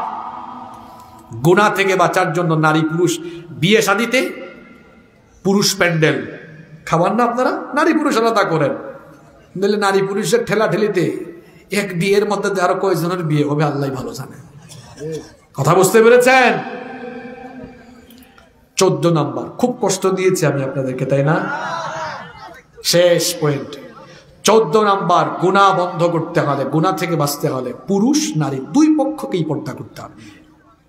13 নম্বরটা পর্দা ছিল না, নারী পুরুষের অবাধ মেলামেশাও ভুলে গেছি। অবাধ মেলামেশা কি শোনেন, আল্লাহ বাঁচায় রাখলে হয়তো আগামীতে বগুড়ায় আসবো, নাও তো বাঁচতে পারি। গত বছর তো মরতে মরতেই আল্লাহ বাঁচাইছেন। শোনেন, ঘরের মধ্যে ভাবি কখনো দেবরের সামনে বেশি বেশি যাইয়েন না। দেবর শব্দটাই খারাপ, কোত্থেকে আসতে জানেন না, দেবর মানে দ্বিতীয় বর, নাউজুবিল্লাহ। আপনারা জানেন না এটা? দেবর মানে দ্বিতীয় বর, ওয়াল ইয়াদু বিল্লাহ। দেবর কি বলতে পারেন? বড় ভাই, ছোট ভাই। কখনো নিজের বউকে দেবরের সামনে বেশি যাইতে দিয়েন না, ফিতনা লেগে যাবে। পত্রিকায় দেখেন না, দেবরের সাথে ভাবি পালাইছে, এরকম কারবার আছে। নারীদের জন্য যে 14 জন পুরুষ যাদের সাথে বিয়ে হারাম, এরা ছাড়া বাদ বাকি সব পুরুষের সামনে মহিলা পর্দা করবে। পুরুষের জন্য যে 14 জন নারী বিয়ে করা হারাম, ওই 14 জন ছাড়া বাদ বাকি নারীদের সঙ্গে পুরুষ প্রয়োজনে কথা বলবে। আগে ঘরের পর্দা ঠিক করেন। অনেক জায়গায় আছে ঘরের বউ শ্বশুর শাশুড়িকে, আচ্ছা শাশুড়িকে না হয় খেদমত করলো, কিছু কিছু জায়গা থেকে অভিযোগ আসে, কই হুজুর শ্বশুর বলে বউ নাকি ছেলের বউ পা টিপে দিবে, নাউজুবিল্লাহ মিন যালিক, এরকম অভিযোগ আমাদের কাছে আসে। না, এটা করবেন না। ছেলের বউয়ের ঘরেও আপনি যাবেন না, দরকার নেই তো যাওয়া। আসলে আমরা আমাদের ঘরগুলো ঠিক করি, পর্দা করবেন। বোনদেরকে বলবো, বোনেরা যে চামড়া দেখায় দেখায় হাঁটেন, এই চামড়া কিয়ামতের দিন আপনার বিরুদ্ধে কথা বলবে। আমি বানায় বলছি না, আল্লাহ বলেছেন ওয়ায়াউমা ইয়াহশারু আ'দাউল্লাহি ইলান নারি ফাহুম ইউজাউন হাত্তা ইযা মা জাউহা শাহিদা আলাইহিম সামউহুম ওয়া আবসারুহুম ওয়া জুলুদুহুম বিমা কানু ইয়ামালুন। সেদিন মানুষকে জাহান্নামে যখন নিয়ে যাওয়া হবে, চোখ কান চামড়া পর্যন্ত কথা বলবে, তখন মানুষ তার চামড়াকে বলবে লিমা শাহিদতুম আলাইনা, তোমার এত যত্ন নিতাম, তুমি কেন আমার বিরুদ্ধে কথা বলছো? বোনেরা, মানুষকে চামড়া দেখাইছে, চামড়া বলবে আল্লাহ তোমার এই বান্দিকে সুন্দর চামড়া দিয়েছো, এই চামড়া পরপুরুষকে দেখাইছে, তাকে শাস্তি দাও। আপনি বলবেন চামড়া আমার বিরুদ্ধে কথা বলো কেন? চামড়া বলবে আনতাকাল্লাহুল্লাযী আনতাকা কুল্লা শাই, বাকশক্তিদাতা আল্লাহ আজ আমার জবান খুলে দিয়েছেন তোর অপকর্মের বিরুদ্ধে সাক্ষী দেওয়ার জন্য। আল্লাহু আকবার। বোনদেরকে বলবো, বোনেরা পর্দা ছাড়া বের হইয়েন না, আর স্বামীর খেদমত করবেন, স্বামীকে সন্তুষ্ট করবেন, স্বামীর প্রতি যত্নবান হবেন, নিজের হাজবেন্ডকে ভালোবাসবেন, টেক কেয়ার করবেন, হাজবেন্ডকে স্যাটিসফাইড রাখার চেষ্টা করবেন। খুশি হয়ে যাবেন কে? যে কথাগুলো বললাম গুনাহ থেকে বাঁচা, কয়টা উপায় বলেছি? 14টা উপায় বলেছি। এই 14টা উপায় থেকে, এই 14টা উপায় অনুসরণ করলে বলেন তো মোটামুটি গুনাহ থেকে সেফ হওয়া যাবে না? যাবে না ইনশাআল্লাহ। একটু সামারি রিভিশন হবে, পয়েন্টগুলো বলবো। 1 নাম্বার, গুনার চিন্তা মাথায় আসলে শয়তানের ধোঁকা থেকে আশ্রয় চাইতে হবে। 2 নাম্বার, অন্তরে কার ভয় রাখতে হবে? 3 নাম্বার, কোন জিনিসটার কথা বেশি বেশি স্মরণ করতে হবে? মৌতের কথা। 4 নাম্বার, কিসের গোলাম হওয়া যাবে না? 5 নাম্বার, একা থাকা যাবে না। 6 নাম্বার, গুনার উপকরণ থেকে মুক্ত থাকতে। 7 নাম্বার, তথ্য প্রযুক্তির অপব্যবহার থেকে বেঁচে থাকতে হবে। 8 নাম্বার, ভালো মানুষের সাথে মিশবেন, খারাপ মানুষের সাথে, যে যাকে অনুসরণ করবে, যে যার সাথে থাকবে তার সাথে হাসর হবে। 9 নাম্বার, নিজেকে নিয়ন্ত্রণ করা শিখতে হবে। 10 নাম্বার, লজ্জাশীল হতে হবে। 11 নাম্বার, খারাপ চিন্তার পরিবর্তে ভালো চিন্তা বেশি করতে হবে। 12 নাম্বার, বেশি বেশি তওবা ইস্তেগফার করতে হবে কার কাছে? 13 নাম্বার, নারী পুরুষের অবাধ মেলামেশা বন্ধ করতে। 14 নাম্বার, পর্দা করে চলতে। আজকের মাহফিল 3 দিন ব্যাপী আয়োজন হয়েছে, সবাই খুশি? সবাই খুশি তো? কারা কারা খুশি হাত তুলেন। অনেকক্ষণ ছিলেন, আপনাদের মতো ধৈর্যশীল মানুষ বাংলাদেশের কোথাও আমি দেখি নাই। তো হাত নাড়া ছাড়া মারেন। এলাকার মসজিদ, কবরস্থান, মাদ্রাসার উন্নয়ন হোক, সবাই আওয়াজ করে বলেন চাই কি চাই না? কারা কারা চাই হাত তুলি। নাড়াচাড়া মারেন, নাড়াচাড়া মারেন, আস্তে আস্তে আস্তে আস্তে নামান নামান নামান নামান। পকেটে ঢুকান, মানুষের পকেটে ঢুকাইয়েন না, নিজের পকেটে ঢুকান। কেউ উঠবেন না। ওই যে ওনারে ধরেন, 3 লাখ ধরেন না, ধরেন না, আটকা। মা বোনদের প্যান্ডেলে দোয়া হবে না। মা বোনদের প্যান্ডেলে যারা আছেন, ব্যাগ আছে? বিপ্লব ভাই বিপ্লব করে ফেলছেন সব দিকে ব্যাগ পাঠাইয়া, খুব ভালো মানুষ বিপ্লব ভাই। আলেমে আলেমে বিভেদ, এখানে ব্যাগ পাঠাই দেন আপনারা। চেয়ারম্যান সাহেব তো ব্যস্ততার মধ্যে এখনো আছেন, আমি তো ভাবছি চলে যাবেন, অনেক লম্বা সময় আলোচনা। সভাপতি চেয়ারম্যান মহোদয়, মাশাআল্লাহ, আমার চেয়ারম্যান সাহেব খুব ইসলাম প্রিয় মানুষ। গত বছরও এত ব্যস্ততার মধ্যে পুরা আলোচনা শুনছে, এবছরও তাই। আমার চেয়ারম্যান সাহেব কত দিয়েছেন? 5,000। আল্লাহ আমার চেয়ারম্যান সাহেবের এই দানকে কবুল করে নেন। চেয়ারম্যান সাহেবের চেহারা তো আগের চেয়ে সুন্দর হয়ে গেছে, মাশাআল্লাহ। দাড়ি রাখলে আরো এমন সুন্দর লাগবে, আরো সুন্দর লাগবে না? চেয়ারম্যান সাহেবকে আরো স্মার্ট লাগবে না? আমার বড় ভাই ঠিক আপনার বয়সী, দাড়ি ছিল না তো গতবারের আগের বার দাড়ি রাখলেন, তো সুন্দর লাগে, আপনাকেও সুন্দর লাগবে ইনশাআল্লাহ। ভালো মানুষ চেয়ারম্যান সাহেব, আল্লাহ ওনার ইজ্জত বাড়ান, সম্মান বাড়ান, তিনি যেন এভাবেই দিনের খেদমত করে যেতে পারেন, আল্লাহ ওনাকে কবুল করে নেন। তো আলেমে সবাই গেছে কিন্তু টাকা দিবে। এই আলেমে আলেমে বিভেদ, এই বিষয়টা আসলে খারাপও লাগে। দেখুন বাংলাদেশে একটি ঘটনা ঘটেছে, এটাকে আবার ইউটিউবার ভাইরা দিয়েন, আমার আপত্তি নাই, সুন্দর থামলেন দিবেন, বলিয়েন না অমুককে হুঁশিয়ার করলেন এম হাসিবুর রহমান, অথবা দিয়েন না এই ব্যাপারে মুখ খুললেন হাসিবুর রহমান। যেটা বলছি সেটা দিতে পারে। শোনেন, আলেমে আলেমে ভালোবাসা থাকলে এই ভালোবাসা দেখে মানুষ আলেমদের প্রতি আরো সম্মান বাড়াবে, বাড়াবে না? এই যে আমরা মাহফিলে 2-3 ঘন্টা কথা বলি, এত জার্নি, মাঝে মাঝে মাহফিলে কথা বলতে গিয়ে স্লিপ অফ টাং হয় কিংবা অসাবধানতা বশত কিছু ভুল হয়ে যায়। আমি নিজে খুব বড় আলেম নই, আমার সামনে আইপ্যাড থাকে, অনেকে বলে এটা কেমন আলেম, দেখে দেখে সব বলে। শোনেন ভাই, এটা প্রযুক্তির যুগ। প্রযুক্তির যুগে আলেমরা ল্যাপটপ ইউজ করবে, আইপ্যাড ইউজ করবে, এখন আর খাতা কলমের দিন নাই। যে লোক পড়াশোনা করে মাহফিলে আসে তার উদ্দেশ্য ভালো, সে পড়াশোনা করে নোট করে পয়েন্ট, যে আমি এই পয়েন্টের আলোকে কথা বলবো, তখন আর বেফাস কথা বলার সুযোগ থাকে না।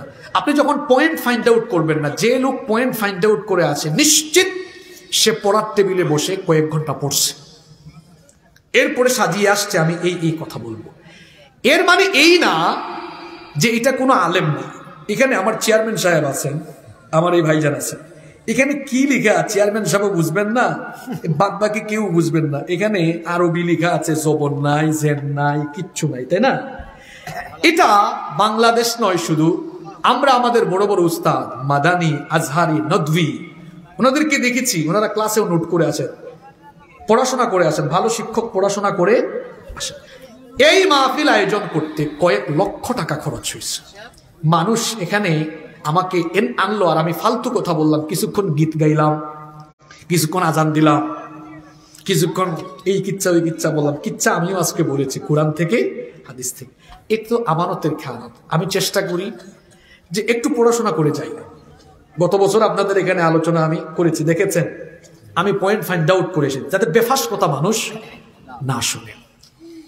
এক শ্রেণীর মানুষ বলেন না, এদের কোনো জ্ঞান ট্যান নেই। শোনেন ভাই, প্রযুক্তি আপনাকে ব্যবহার জানতে হবে, এটা প্রযুক্তির যুগ। আপনি যদি মাউস ব্যবহার না জানেন, কম্পিউটার ব্যবহার না জানেন, কেউ যদি বলে এখানে একটা প্রেজেন্টেশন দেন, আপনি যদি স্লাইড প্রেজেন্টেশন দিতে না জানেন, আধুনিক বিশ্বে আপনি দাওয়াতি কাজ কেমনে করবেন আমাকে বলেন? এগুলো অন্তরের রূপ, দেখতে পারি না এই জন্য চলন একটু বাঁকা বাঁকা, এগুলা ঠিক নয়। অন্তরের রূপ খুব খারাপ, ভয়াবহ খারাপ। এই রূপ নিজেকে জ্বালিয়ে পুড়িয়ে শেষ করে দেয়। জি, মহিলা প্যান্ডেলে আমি বলেছি, আমার বিশ্বাস মা বোনরা আজকে একদম ভরে ফেলবে ইনশাআল্লাহ। বগুড়ার মায়েরা বোনেরা অনেক ভালো। তো আমি বলছিলাম, এই যে আমরা কথা বলি, আমরা মানুষ, আমরা ফেরেশতা নই, ভুল হয়ে যেতে পারে। কিছুদিন আগে একটা মাহফিলে আমি অসাবধানতা বশত একটা ব্যাপারে ভুল বক্তব্য দিয়ে ফেলেছি। সেম বক্তব্য আমি আরো 3-4 জায়গায় দিয়ে ফেলেছি। এটা আমার ভুল হয়েছে। ভুল স্বীকার করলে মানুষ কখনো ছোট হয় না, এটা আমিও জানি। ডক্টর আবুল কালাম আজাদ বাসার ভাই, তিনি গত বছর, তার আগের বছর কিছু আলোচনা শুনে আমাকে হোয়াটসঅ্যাপে নক দিয়েছেন, সংশোধনী দিয়েছেন। মদিনা ইউনিভার্সিটিতে, মক্কার উম্মুল কুরা ইউনিভার্সিটিতে আমার কিছু সিনিয়র ভাইরা পড়াশোনা করেন। আমাকে মাঝে মাঝে তারা আমার বিভিন্ন আলোচনায় ভুল পেলে সাথে সাথে তারা সংশোধনী দেন। আমি ভুল ধরে কেউ সংশোধনী দিলে এত খুশি হই, কারণ সে আমাকে সংশোধনী দিয়েছে, আমার কল্যাণ চায় না অকল্যাণ চায়, খুশি হয়েছে। আমি তখন বাসার ভাইকে ফোন দিয়েছিলাম, যে বলেছিলাম, ভাই এত বড় ভুল থেকে আপনি আমাকে ফিরিয়ে আনলেন, শুকরিয়া আপনাকে। আরো যারা আমাকে সংশোধনী দিয়েছেন, আমার বড় ভাই যারা আছেন মদিনায় উম্মুল কুরায় পড়েন, সংশোধনী দিয়েছেন, খুশি মনে আমি সংশোধিত হয়েছি। আমার ভাইরা আমার ভুলটাকে ফেসবুকে দেন নাই, ভিডিও দেন নাই। দিলে কি হইতো, কোথাও আগুন লাগছে, কেরোসিন ঢাললে এটা আগুন বাড়বে না কমবে? একজন ভুল করলো, ভুলটা যদি ছড়াইয়া দেয় আরো ফেতনাবাদ। তার চেয়ে যে ভুলটা করেছে, আপনি এটা করছেন, এটা তাড়াতাড়ি করে আর বললেন না, তাইলে এটা আর হবে না। আমি এই বক্তব্যটা ভুল দিয়েছি। বক্তব্যটা কি? আমি বলে ফেলেছিলাম যে কোরআনের চাইতে নবীর দাম বেশি। কোরআনটা হচ্ছে আল্লাহর কালাম, নবীও হচ্ছেন আল্লাহর প্রেরিত পয়গাম্বর। আসলে দুইটা জিনিসই আমাদের জন্য রহমত, দুটাই আমাদের জন্য মর্যাদা। আমি অসাবধানতা বশত ভুল করে ফেলেছি। যে ভাই এটা প্রথমে দেখেছেন, উনি যদি আমাকে আজকাল বলেন তো মানুষের ফোন নাম্বার পাওয়া কি কঠিন? কঠিন না, খুব সহজ।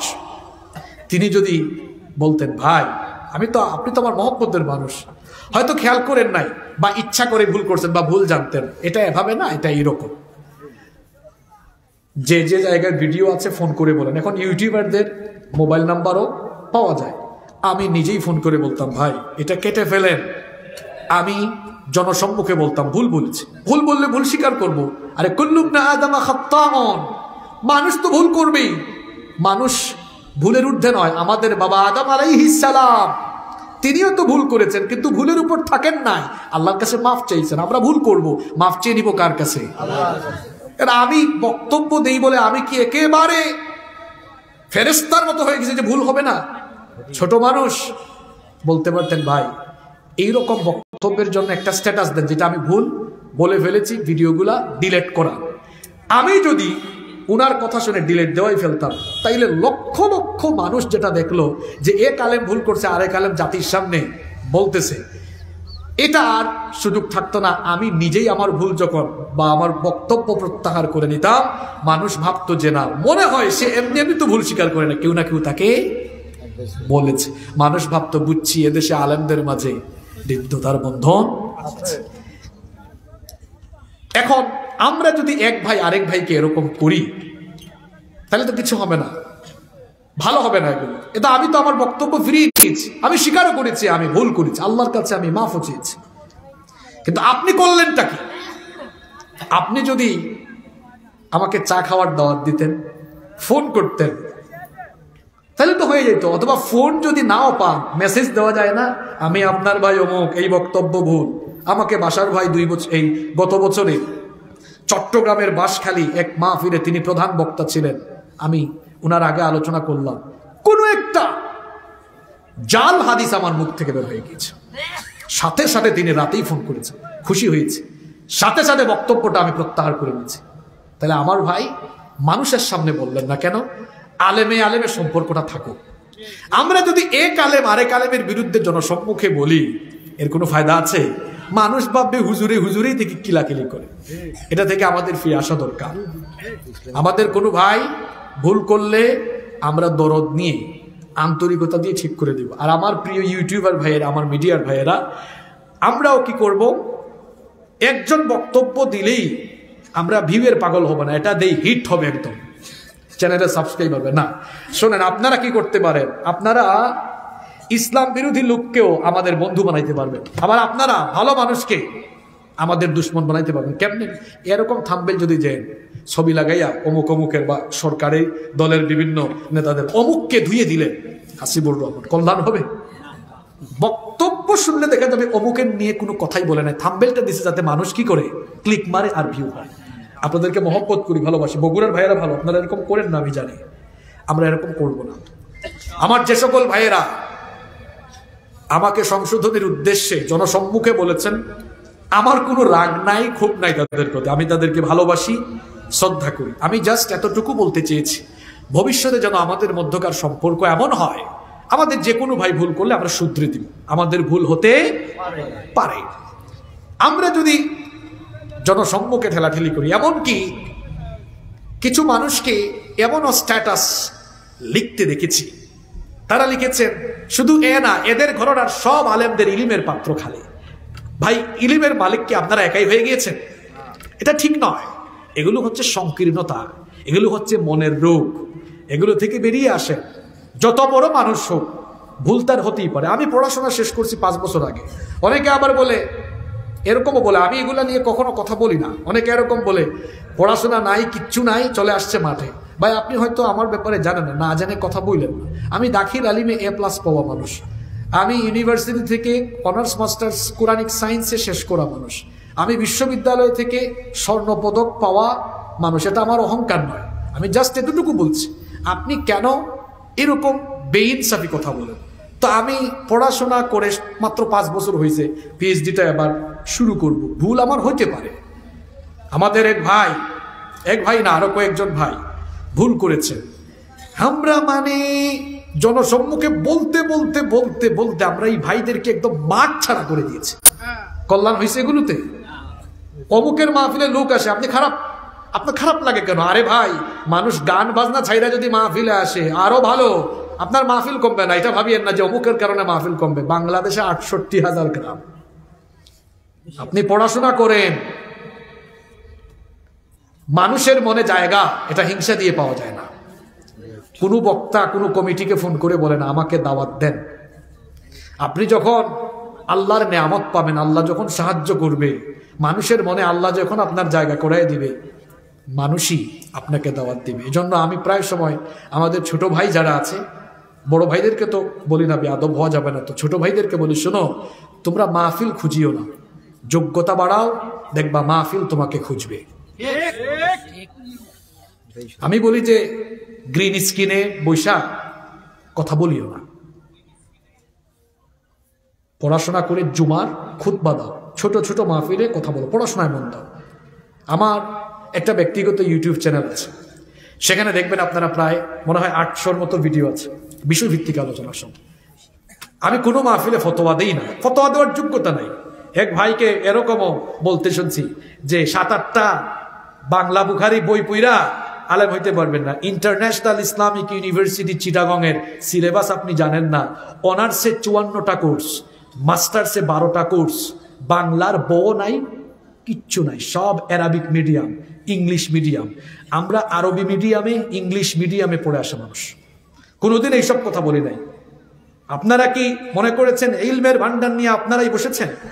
কিছু কিছু মানুষ আছে তারা ভাবে একমাত্র আমাদের ঘরানার আলেমরাই সব জানতা। এগুলো অহংকার, এগুলো ঠিক নয়। আমি কোনোদিনও কৌমির আলেমদের বিরুদ্ধে কথা বলি না, আলিয়ার আলেমদের বিরুদ্ধে কথা বলি না। আলিয়ার এরাও আমার ভাই, কৌমির এরাও আমার। হুজুরে হুজুরে ঠেলাঠেলি আরো করবেন নাকি? ঠেলাঠেলি যদি করতে থাকেন করেন। মেরুদণ্ড ভাঙ্গা শুরু হয়েছে তো, সামনে আর কোনো জয়েন্ট টয়েন্ট থাকবে না, ছুটাই দিবে একদম। বুঝেন নাই মনে হয়? হুজুর হুজুর গুতাগুতি করে আলাদা আলাদা থাকলে একটার পর আরেকটারে ধরবে। আপনি ভাবতেছেন না আমাদেরকে ধরবে না, পরের সিরিয়ালটা আপনার আসতেছে। আকলমান লোকদেরকে ইশারা দিলেই যথেষ্ট। শ্বেতপত্র যখন বানাইছে কাউরে ছাড় দিছে, বুঝেন না আপনি। কেউ ভুল করলে বলবেন ভুল করছো, ঠিক করো, আমাকে সংশোধনে দিতেন। দূর থেকে কখনো মানুষকে ভাববেন না এরকম। ফোন দিছে আমাকে একদিন একটা, যেমন আপনাদের খাদুরিতে এখন মাহফিলে না মনে ফোন দিছে, কমেন্ট করে বসবে এমপি মন্ত্রীর চাইতেও তো আপনাদের ভাব বেশি, ফোন দিলে ফোন ধরেন না, অথচ আমি কোথায় মাহফিলে। এগুলো কেমন কথা ভাই? মাহফিলে আসছি, চাইছে ছবি তুলবে, ভাই একটা মিনিট ওয়াশরুম থেকে আসে, বাইরে স্ট্যাটাস। এত আত্ম অহংকারী লোক দেখি নাই। কমেন্টে এসে করে কিছু ঠিক ঠিক ঠিক, বুঝেন নাই? এই যে আপনি জেনে শুনে বলতেন, আপনি আমার কাছে আসছেন কখনো, আমার সাথে কথা বলেছেন, মিশেছেন আমার সাথে? মিশেন নাই, কথা বলেন নাই, জানেন না আপনি আমার সম্পর্কে। কেন এগুলো আমার ব্যাপারে না, কারো ব্যাপারে বলবেন না। আমাকে সংশোধনী দিতেন, সংশোধনী দেওয়ার পরেও আমি ঘাড় তেরামি করলে স্ট্যাটাস দিতেন, ভিডিও বানাইতেন। এই বক্তাকে সংশোধনী দিয়েছে, ঘাড় তেরামি করেছে, লিখেন, এটা ইনসাফ হবে। যুগাযুগ নাই, কিচ্ছু নাই, লিখালিখি শুরু করলেন আমার বিরুদ্ধে না, শুধু যে কারো বিরুদ্ধে। এগুলো ভালো না। মানুষজন আলেমদের প্রতি রেসপেক্ট হারিয়ে ফেলবে যদি আলেমে আলেমে আমরা ঠেলাঠেলি করি। কিছু ভাই তো এমন আছেন, রাগ করেন না আপনারা, আমি কৌমি পড়ুয়া, আপনি আলিয়া, আলিয়া বেশি ইলিম নাই, আবার আলিয়ায় পড়ছে, কৌমি আর কি জানে, কিছু উর্দু ফার্সি আর আরবি পড়ছে, খুব ভাবে আলিয়ায় পড়ে সব জানে। অহংকার ছাড়ুন। কৌমিতে যে আছে সেও কোরআন হাদিস পড়েছে। আলিয়ার সব ছেলেরা প্যান্ট শার্ট পড়ুয়া নয়, আলিয়ার অনেক ছেলেরা আছে, তারাও কোরআন হাদিসের ভালো ইলম রাখে। এগুলো ছাড়ুন। কৌমিও মাদ্রাসা, আলিয়াও মাদ্রাসা, এগুলা ছাড়েন। যদি এরকম অহংকারে মেতে থাকেন, থাকতে পারেন। ওই যে বললাম না, ছাড় নাই, সময় মতো আপনারেও ধরবে। আল্লাহ বুঝার তৌফিক দান করেন। আলেমদের মধ্যে হৃদ্যতার বন্ধন আল্লাহ বাড়িয়ে দেন। আমার ইউটিউবার ভাইরা, আপনারা এটাকে উল্টাপাল্টা দিয়েন না, দিলেও দিবেন, সুন্দর ভাষায় দিবেন ইনশাআল্লাহ। আল্লাহ আমাদের আলেমদেরকে এক বানায় দেন। এই গানটা আজকে আর গাইব নাকি গাইব? আপনারা উঠে যাবেন। আমার চেয়ারম্যান সাহেব তো অনেক সময় হয়ে গেছে, চলেই যাক সময়, আজকে শেষ দিন, কি আর করতাম, খেলা নাই, ছেড়ে চলে যাচ্ছি, খেলাও নাই। মাশাআল্লাহ, আপনাদের খাদুলের কথা আমার মনে থাকবে। একটা মানুষ ওঠে না, 2 ঘন্টা হয়ে গেছে, কি ধৈর্যশীল। আমার তো মনে হয় ফজর পর্যন্তই লোকেরা থাকবে। আলহামদুলিল্লাহ পড়েন, অনেক টাকা দিয়েছেন, আল্লাহ কবুল করুন। একটা ছোট্ট ছেলে 500 টাকা এই মাহফিলের আমাদের সেক্রেটারি এবং আমাদের 5 নং ওয়ার্ডের 2 বার নির্বাচিত আমার ছোট ভাই সোহেল মেম্বার 10,000 টাকা। মাশাআল্লাহ, আল্লাহ কবুল করেন। শোনেন চেয়ারম্যান সাহেব, আপনিও রাগ করেন না, অন্য দলের বিএনপির কেউ থাকলে রাগ করেন না। আমরা হুজুর ঠেলাঠেলি কেমনে করে দেখেন, এটাও আলোচনার সাথে আপনারা জোড়া লাগাই দিলেন, মাঝখানে তো টাকা চলে আসছে, জোড়া লাগাই দিয়ে। যেমন আমি কিন্তু কোনো রাজনৈতিক দলের সাথে জড়িত না, আওয়ামী লীগও করি না, বিএনপিও করি না, জাস্ট চেয়ারম্যান সাহেব বুঝাচ্ছি আর কি আমাদের হুজুরদের অবস্থা কোথায়। যেমন আপনাদের সরকারি দল 14 দলীয় জোট আছে, রাজনীতির সাথে জোট করেছে, বিএনপি করছে 20 দলীয় জোট। এখন বলেন তো 14টা দলের আদর্শ কি একরকম? বুঝেন নাই কথা? মানে 14 দল মিলে জোট বানাইছে, 14 জনের আদর্শ 14 রকম, রাজনৈতিক খাতিরে তারা এক জায়গায়। বিএনপির সাথে আরো কি জানি দল আছে 20টা, তো তারা 20 দলের 20 আদর্শ, কিন্তু রাজনৈতিক ক্ষেত্রে তারা এক হয়েছে ক্ষমতায় যাওয়ার জন্য। ওনারা 14টা, ওনারা 20টা। আমার আফসোস লাগে, এদেশের আওয়ামী লীগের মানুষ ভালো, বিএনপির মানুষ ভালো, তাদের আদর্শ এক দলের সাথে আরেক দলের আদর্শ বেমিল থাকলেও তারা নিজেদের উদ্দেশ্য পূরণে এক হতে পারে। কিন্তু আলেমরা আমরা আওয়ামী লীগ বিএনপির চাইতে এত খারাপ হইছি, টুপিওয়ালা দাড়িওয়ালা, কিন্তু এক দল আরেক দলের সাথে বসতে চায় না। কথা বোঝেন না আমার? কি চেয়ারম্যান সাহেব খারাপ কথা বলেছি? সত্য কথা এগুলো, সাংঘাতিক কথা বলছেন। এদেশে আওয়ামী লীগ 14 দল নিয়ে তারা জোটবদ্ধ আছে, বিএনপি 20 দল নিয়ে তারা জোটবদ্ধ, কিন্তু এই দেশে হুজুররা কওমি আর আলিয়া 2 দল এখনো এক হইতে পারলো না। আপনারা এক হইতে পারলেন, আফসোস আপনাদের জন্য, আফসোস, লজ্জা এটা জাতির জন্য। কি নিয়ে ফিতনা? কওমি বলেছে 5 ওয়াক্ত, আলিয়া বলেছে 5 ওয়াক্ত, আহলে হাদিসও বলেছে 5 ওয়াক্ত। ফিতনা কোথায়? এখানে না, এখানে আমিন জুড়ে না আসতে, এইটা ফিতনার কোনো বিষয় হইল? এজন্য বলি এদেশের হুজুরদের চাইতে আওয়ামী লীগ বিএনপির মানুষ কত ভালো জানেন। শোনেন, চেয়ারম্যান সাহেব, এটা উনাকে পাম দেওয়ার জন্য বলছি না, চেয়ারম্যান সাহেব নিজে বসে মাহফিল শুনলেন। বহু এলাকায় হুজুরের মাহফিল হুজুর বন্ধ করে প্রশাসনের কাছে গিয়ে। ওই দিন এমপি সাহেব আসছেন আপনাদের বগুড়ার মাহফিলে, ওই দিন দক্ষিণবঙ্গে গেলাম, আওয়ামী লীগের সাংসদ আসলেন মাহফিলে।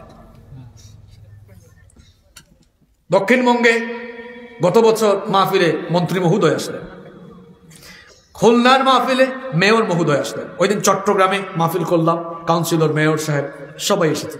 তারা এসে মাহফিলে বসে আলিয়ার হুজুর হইলে কওমির হুজুর গিয়ে পেশ লাগায়, কওমির হুজুর হইলে আলিয়ার হুজুর হইয়ে আলিয়ার হুজুরের মধ্যে। দুঃখ লাগে আপনাদের জন্য, দুঃখ লাগে আপনাদের জন্য। এত হিংসা, হিংসা থেকে নিজের অন্তর আগে সাফ করে। আলেমে আলেমে বিভেদ এখন, জালিমে জালিমে দোস্তি, আলেমে আলেমে বিভেদ এখন, জালিমে জালিমে দোস্তি, পথের ঠিকানা জানা নেই কারো, কে কোথায় পাবে স্বস্তি, কে কোথায় পাবে স্বস্তি।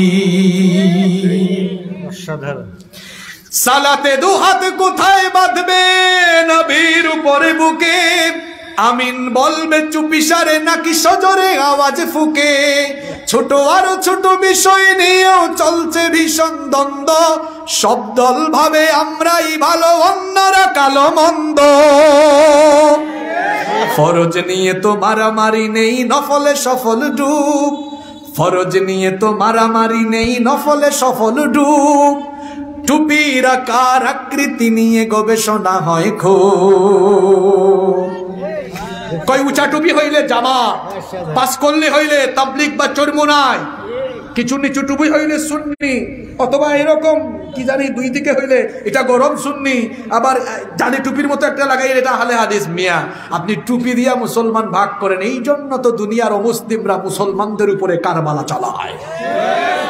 ফরজ নিয়ে তো মারামারি নেই, নফলে সফল ডুব, টুপির আকার আকৃতি নিয়ে গবেষণা হয় খুব, এই সুযোগে আবরাহা দেখো হাকিয়ে বেড়ায় হস্তি,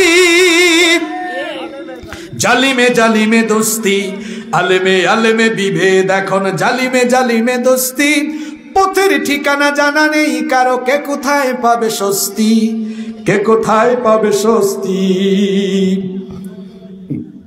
অমুক একটা ভুল করছে, এই ভুলটা যদি আমি একটু জনসম্মুখে বলি, মানুষ আমাকে অনেক বড় আলেম ভাববে, একটু খ্যাতি বাড়বে। খ্যাতির নেশায় আলেমের মন ব্যস্ত, ভীষণ ব্যস্ত, এই সমাজের সব কাজে তাই জালিমের হাতে ন্যস্ত। নিজের হিসাব করে না আলেম, অন্যের কথা ভাবে।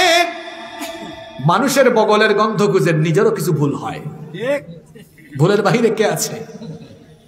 নিজের হিসাব করে না আলেম, অন্যের কথা ভাবে। বিরোধকারীরা জান্নাতে নাকি জাহান্নামেই যাবে। কাফের ফাসেক লক্ষ ফতোয়া, কি হবার ফ্যাক্টরি খুলে বসছে, কিছু একটা দেখলে অমুক কাফের তমুক কাফের। কাফের ফাসেক লক্ষ ফতোয়া, পকেটেই আছে জমা। আল্লাহর কাছে ছাড় আছে, তবু তার কাছে নাই ক্ষমা। হেরার চেরাগে চিনতে পারেনি এখনো আপন পর, হেরার চেরাগে চিনতে পারেনি এখনো আপন পর। জালিমের হাতে চলে গেছে তাই নিজের সাজানো ঘর। সালতানাতের মিনার হারিয়ে আশ্রয় তার বস্তি। এটা ব্যাখ্যা করতে যাব না, অনেকে মন খারাপ করবে। আলেমরা সালতানাতে ছিল, বেগ নিয়ে নিয়ে ঘোরা শুরু হয়েছে এখন। সালতানাতের মিনার হারিয়ে আশ্রয় তার বস্তি। জালিমে জালিমে দোস্তি, আলেমে আলেমে বিভেদ, এখন জালিমে জালিমে দোস্তি। পথের ঠিকানা জানা নেই কারো, কে কোথায় পাবে স্বস্তি, কে কোথায় পাবে স্বস্তি। বলতে চাই না, তারপরে বলাইলেন আর কোনো রিকোয়েস্ট দিয়েন না। যে ফিতনার যুগ রে ভাই, বড় মুফতিকে প্রশ্ন করেন, প্রশ্ন সহজ, ফিতনাময় না, তাও বলবো না। যুগ খারাপ, মাফ চাই আমি। কোন মাহফিলে প্রশ্ন উত্তর আমি দিতে পারবো না ভাই, বড় আলেমকে দিয়ে আপনারা খুব ভয় আছে। দাদা দাদির জন্য 700 টাকা দিয়েছেন, আল্লাহ কবুল করে। আপনি আমার হৃদয়েই আছেন, অসুবিধা নেই। আরো 1500 টাকা দিয়েছেন, মাশাআল্লাহ। টাকা টাকা মায়েরা বোনটা কি দিছে? বিপ্লব ভাই টাকার বিপ্লব হয়েছে অনেক মা বোনের। ঠিক আছে, এটা শেষ গান, তারপরে আমরা দোয়া করে ফেলবো, ঠিক আছে? তুমি আছো হৃদয়ের গভীরে, ভুলবো তোমায় বলো কি করে। হৃদয়ে আছেন মুহাম্মদ সাল্লাল্লাহু আলাইহি, হৃদয়ে মুহাম্মদ, চেতনায় মুহাম্মদ, জীবনে মুহাম্মদ, মরণে মুহাম্মদ, হৃদয়ে মুহাম্মদ সাল্লাল্লাহু। তুমি আছো হৃদয়ের গভীরে, ভুলবো তোমায় বলো কি করে। তুমি আছো হৃদয়ের গভীরে, ভুলবো তোমায় বলো কি করে। দেখি নাই তোমারে কোনদিন, তবু আছো স্মরণে অমলিন। দেখি নাই তোমারে কোনদিন, কোনদিন কোনদিন কোনদিন। দেখি নাই তোমারে কোনদিন, তবু আছো স্মরণে অমলিন। প্রেমের ভুবনে তোমার এই বিরহ ব্যথায়, নিশীতের শেফালিরা ঝরে। তুমি আছো হৃদয়ের গভীরে, ভুলবো তোমায় বলো কি করে। যতবার তোমারে খুঁজেছি, কোরআনের পথ তো বুঝেছি। যতবার তোমারে খুঁজেছি, খুঁজেছি খুঁজেছি খুঁজেছি যতবার তোমারে খুঁজেছি, কোরআনের পথ তো বুঝেছি, নিজেকে চিনেছি।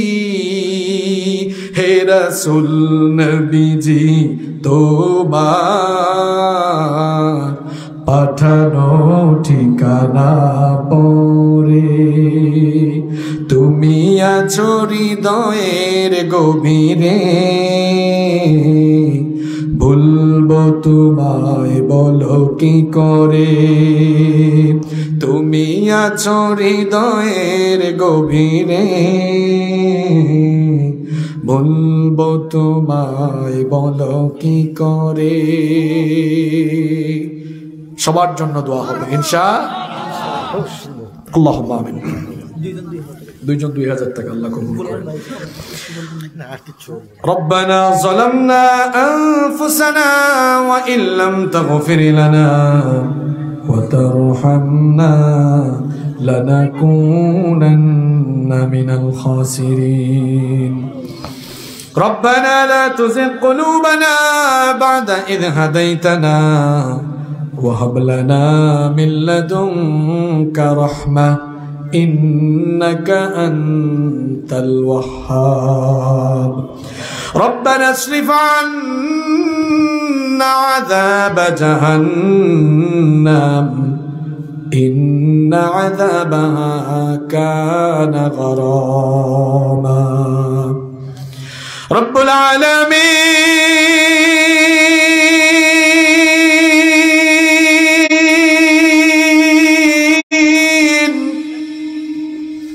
গভীর রাত পর্যন্ত আমরা তোমার কোরআন পাগল বান্দারা নীরবে বসে বসে তোমার কালাম থেকে আলোচনা শুনেছি। ওগো মালিক, একটানা 3 দিন এই খাদুলি এলাকায় তাফসীরুল কোরআন মাহফিল হয়েছে। আমরা এই কোরআনের মাহফিলে 3 দিন কোরআন থেকে বয়ান শুনেছি। আজ সমাপনী দিবসে শ্রদ্ধাভাজন উলামাদেরকে নিয়ে, মাদ্রাসার ছাত্রদেরকে নিয়ে, দাড়ি পাকা মুরব্বী বাবাদেরকে নিয়ে, যুবক ভাইদেরকে নিয়ে, মা বোনদেরকে নিয়ে, সর্বস্তরের লোকেরা আমরা তোমার কাছে হাত তুলেছি গো আল্লাহ। ও গো মালিক, এত গুনাহ আমরা করেছি, গুনাহ করতে করতে আমাদের নফসটাকে আমরা কলুষিত বানিয়ে ফেলেছি।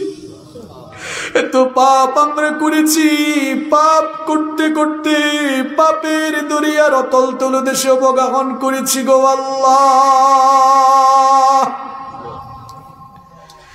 চক্ষু বন্ধ করে যখন নিজেদের গুনাহ নিয়ে নিজেরা চিন্তা করে জান্নাতে যাওয়ার আশাও করতে পারি না, গোপনে গোপনে এমন গুনাহ করেছি, এই গুনাহগুলো যদি দুনিয়ার মানুষ জানে বেইজ্জত হওয়া ছাড়া উপায় থাকবে না।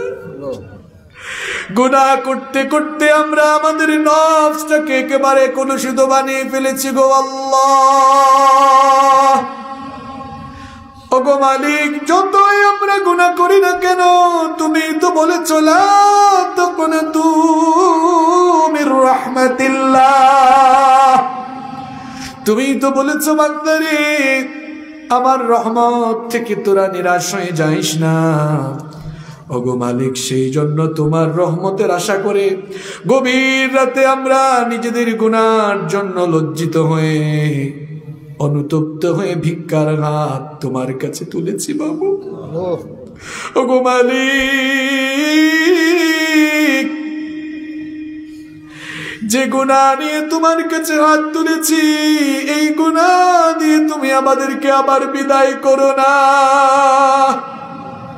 তুমি যদি খালি হাতে আমাদেরকে বিদায় করে দাও, আর কোথাও যাওয়ার জায়গা নাই, কারণ আমরা ছাড়াও তোমার অসংখ্য গোলাম আছে, কিন্তু তুমি ছাড়া আমাদের আর কোনো মাবুদ নাই। তুমি যদি আমাদেরকে বিদায় করে দাও, কোথায় যাব, কার কাছে গিয়ে হাত উঠাবো গো আল্লাহ? যে গুনাহ করেছি এই গুনাহ নিয়ে কবরে গেলে কবরটা আমাদের জন্য জাহান্নামের গর্ত হয়ে যাবে। ও মালিক, জাহান্নামের আযাব আমরা সইতে পারবো না গো আল্লাহ।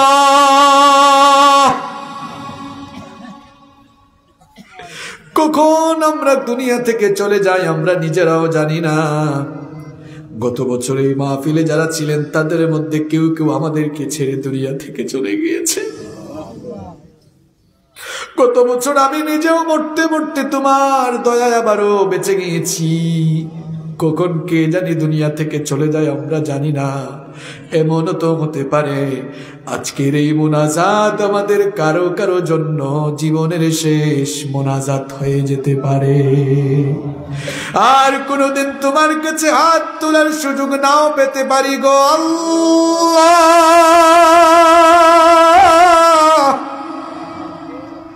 ওগো মালিক, এটাই যদি জীবনের শেষ হাত তোলা হয়ে যায়। গত বছর তো আমার সঙ্গে অনেকে 3 দিন ব্যাপী মাহফিলের শেষ দিন মোনাজাত করেছিলেন। আজ তারা জজ সাহেব ছিলেন, আমাদের সাথে মোনাজাত করেছেন। আজ আমরা আছি, জজ সাহেব কবরে চলে গিয়েছেন। হাসিবুর রহমানও না থাকতে পারে, যারা হাত তুলেছেন তারাও না থাকতে পারে। ওগো মালিক, এই মোনাজাতটা যদি জীবনের শেষ মোনাজাত হয়ে যায়, তুমি যদি আমাদের গুনাহগুলো মাফ করে না দাও, এই গুনাহগুলো নিয়ে কবরে গেলে জাহান্নাম ছাড়া কিছুই নসিব হবে না গো আল্লাহ। ও মালিক, জাহান্নামে আমরা পড়তে পারবো না, জাহান্নাম থেকে আমরা বাঁচতে চাই। তাকাও আমাদের দিকে, রহমতের নজরে তাকাও। দেখো আমরা গুনাহ করেছি, কিন্তু গুনার জন্য লজ্জিত অনুতপ্ত হয়ে চোখের পানিও ছেড়ে দিয়েছি। তোমার নবী বলেছেন 2টি ফুঁটা তুমি ভালোবাসো, একটা ফুঁটা হলো জিহাদের ময়দানে মুজাহিদের রক্তের ফুঁটা, আর আরেকটা ফুঁটা হলো অনুশোচনার চোখের পানির ফুঁটা। ও মালিক, অনুশোচনা বোধ করে গুনার জন্য লজ্জিত হয়ে হাত তুললাম, ভিক্ষার হাতগুলোকে তুমি ফিরাইয়া দিও না। দুনিয়ার মানুষের কাছে হাত পাতলে দুনিয়ার মানুষ লজ্জার কারণে হাতে কিছু না কিছু দেয়। মালিক, মানুষের মনে তুমি দয়া মায়া দিয়েছো, দয়া মায়া দানকারী তুমি সে আল্লাহ। তুমি কি আমাদের এই কাকুতি মিনতি ভিক্ষার হাত দেখে আমাদের উপর দয়া দেখায়া তুমি কি মাফ করে দিয়ে আমাদেরকে তোমার রহমতের কোলে তুলে নিতে পারো না? ও মালিক, আমরা তোমার রহমত চাই, আমরা তোমার আযাব চাই না। ও মালিক, আমরা তোমার জান্নাত চাই, আমরা জাহান্নাম চাই না। জানি না কখন আমরা কবরে চলে যাই। আমাদের অনেক আত্মীয় স্বজন, আমাদের অনেক পরিচিত জন কবরে চলে গিয়েছেন, আমরাও তাদের পেছনে পেছনে কবরের যাত্রী হয়ে আছি। ও মালিক, কবরে যাওয়ার আগে আমরা তোমার কাছ থেকে মাফ চাই।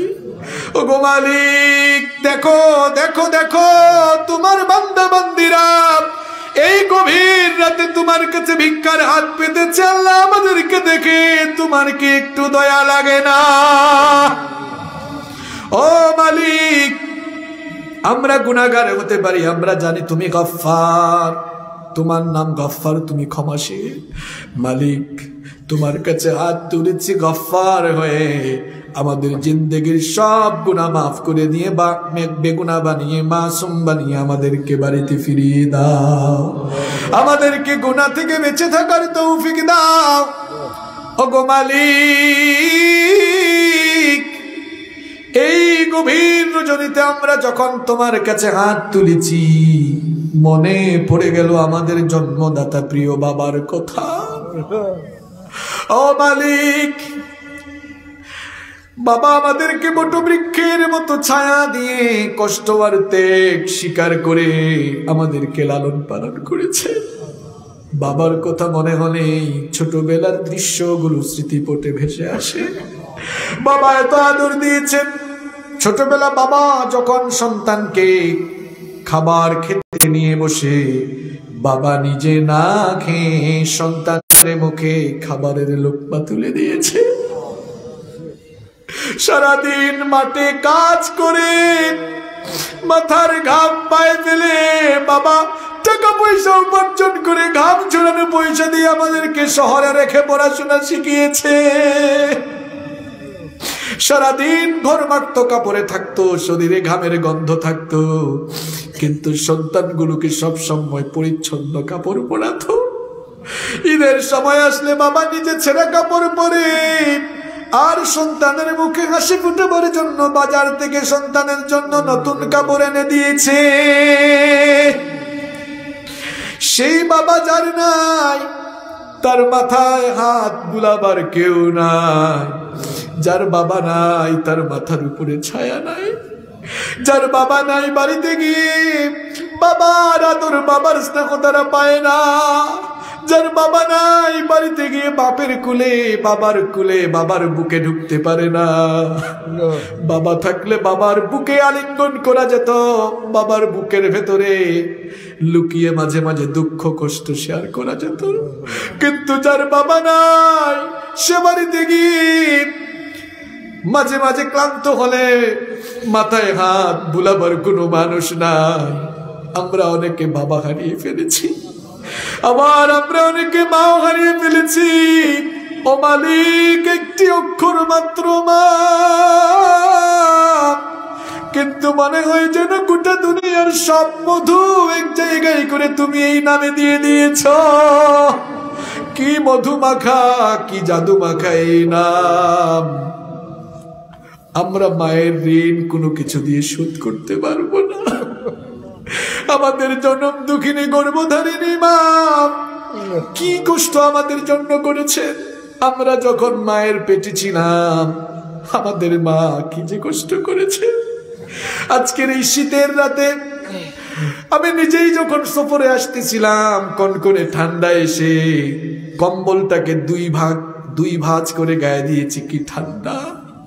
মনে মনে চিন্তা করলাম, আহারে এই শীতের রাতগুলোতে যখন মা সন্তানকে পেটে নেয়, শীতের রাতে যখন সব মানুষ কম্বল গায়ে দিয়ে আরাম করে ঘুমায়, আমরা যখন মায়ের পেটে ছিলাম মা আরাম করে ঘুমাইতে পারে নাই।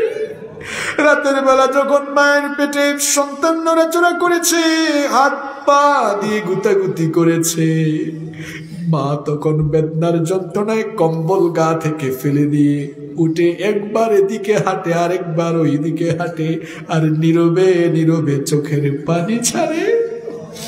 এইরকম করে কতটা রাত যে মা চোখের পানি ঝরিয়েছে তুমি ছাড়া কেউ দেখে নাই গো আল্লাহ।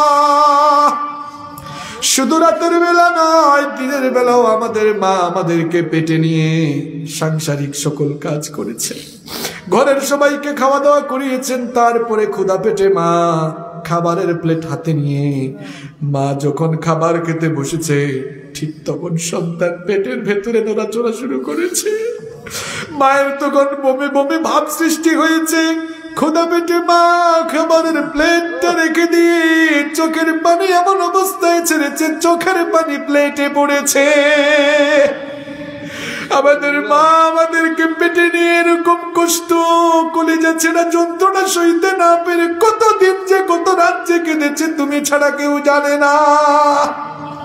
এই কষ্টের শেষ এখানে নেই। যেদিন আমাদেরকে মা প্রসব করলেন, জন্ম দিলেন, কি যন্ত্রণা যে মা সহ্য করলেন। বর্তমান চিকিৎসা বিজ্ঞান বলছে একজন মানুষ সর্বোচ্চ 20 থেকে 25 ইউনিট পর্যন্ত ব্যথা সইতে পারে, কিন্তু আমাদের জনম দুঃখিনী মা আমাদেরকে জন্ম দিতে গিয়ে 20 আর 25 নয়, 50 থেকে 55 ইউনিটের বেদনা সহ্য করেছে। এত বেদনা দুনিয়ার মানুষ সহ্য করার ক্ষমতা রাখে না। কি করে আমাদের মা সহ্য করলেন জনম দুঃখিনী মা, আর তুমি আরশের মালিক আল্লাহ ছাড়া সেটা কেউ বুঝবে না। দুনিয়াতে আসার পরেও মা মা কি যে করেছেন তিনি। গভীর রাত পর্যন্ত আমরা যখন বাসার বাইরে থাকি, আমরা যখন গভীর রাতে গাড়িতে থাকি, গভীর রাতে বাহিরে থাকি, ঘরের সবাই ঘুমালেও মা ঘুমায় না, কিছুক্ষণ পর পর ফোন দেয়। আবার বাড়িতে যাওয়ার আগ পর্যন্ত বাড়ির দরজায় মা দাঁড়িয়ে থাকে, কখন আমার ছেলেটা মেয়েটা আসবে। যার মা নাই বাড়ির দরজায় দাঁড়িয়ে অপেক্ষা করার কেউ নাই। আমাদের যাদের মা নাই বাড়িতে গিয়ে মা মা মা মা বলে ডেকে ডেকে মনের জ্বালা মিটাবার সুযোগ নাই গো আল্লাহ। ও মালিক, চেয়ে দেখো এই খাতুনে ঈদগাহ মাঠের দিকে মা বাপ হারা প্রতিটা সন্তান, প্রতিটা ছেলে মেয়ে চোখের পানি ছেড়ে তোমার কাছে ভিক্ষার হাত তুলেছে। আল্লাহ, আমাদের চোখের পানি দেখে তোমার কি একটু মায়া লাগে না, দয়া লাগে না? আমরা যারা আমাদের মা বাপ হারিয়ে ফেলেছি, কবরে আমাদের যাদের মা বাবা চলে গিয়েছেন, আমাদের এই চোখের পানি গুলো দিয়ে আমাদের মা বাবার কবরের জাহান্নামের আগুন তুমি চিরদিনের জন্য নিভাইয়া দাও। আমাদের কবরবাসী মা বাবার কবরগুলোকে জান্নাতুল ফেরদাউস বানিয়ে দাও। আমাদের যাদের মা বাবা বেঁচে আছেন নেক হায়াত বাড়িয়ে দাও। যতদিন আমাদের আব্বা আম্মা বেঁচে থাকবেন তাদের চিকিৎসা করানোর, তাদেরকে খাওয়ানোর, তাদেরকে সেবা যত্ন করার তৌফিক আমাদেরকে দাও। আল্লাহুম্মা গফিরলি ওয়া লিওয়ালিদাইয়া ওয়া কুর রাব্বিরহামহুমা। আমার ভাইয়েরা, আমার বাবারা সবাই আমার সঙ্গে বলেন, রব্বিরহামহুমা কামা রব্বায়ানি সগীরা। রব্বিরহামহুমা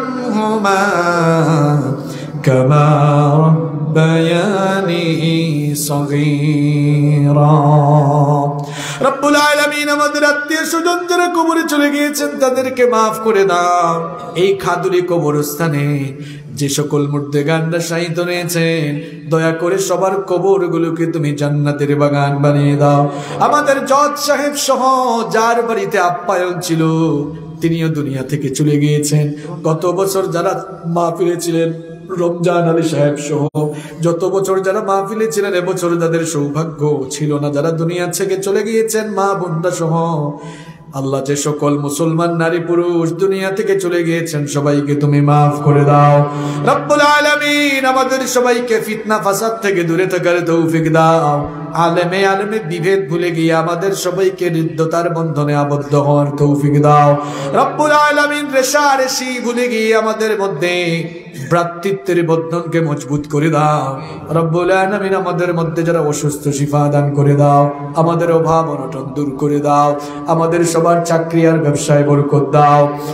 এই মাহফিলে যারা শ্রম দিয়েছেন আল্লাহ, একটা মাহফিল কষ্ট করা, একটা মাহফিল আয়োজন করা যে কত কষ্ট, যারা আয়োজন করেছে তারা কেবল জানে।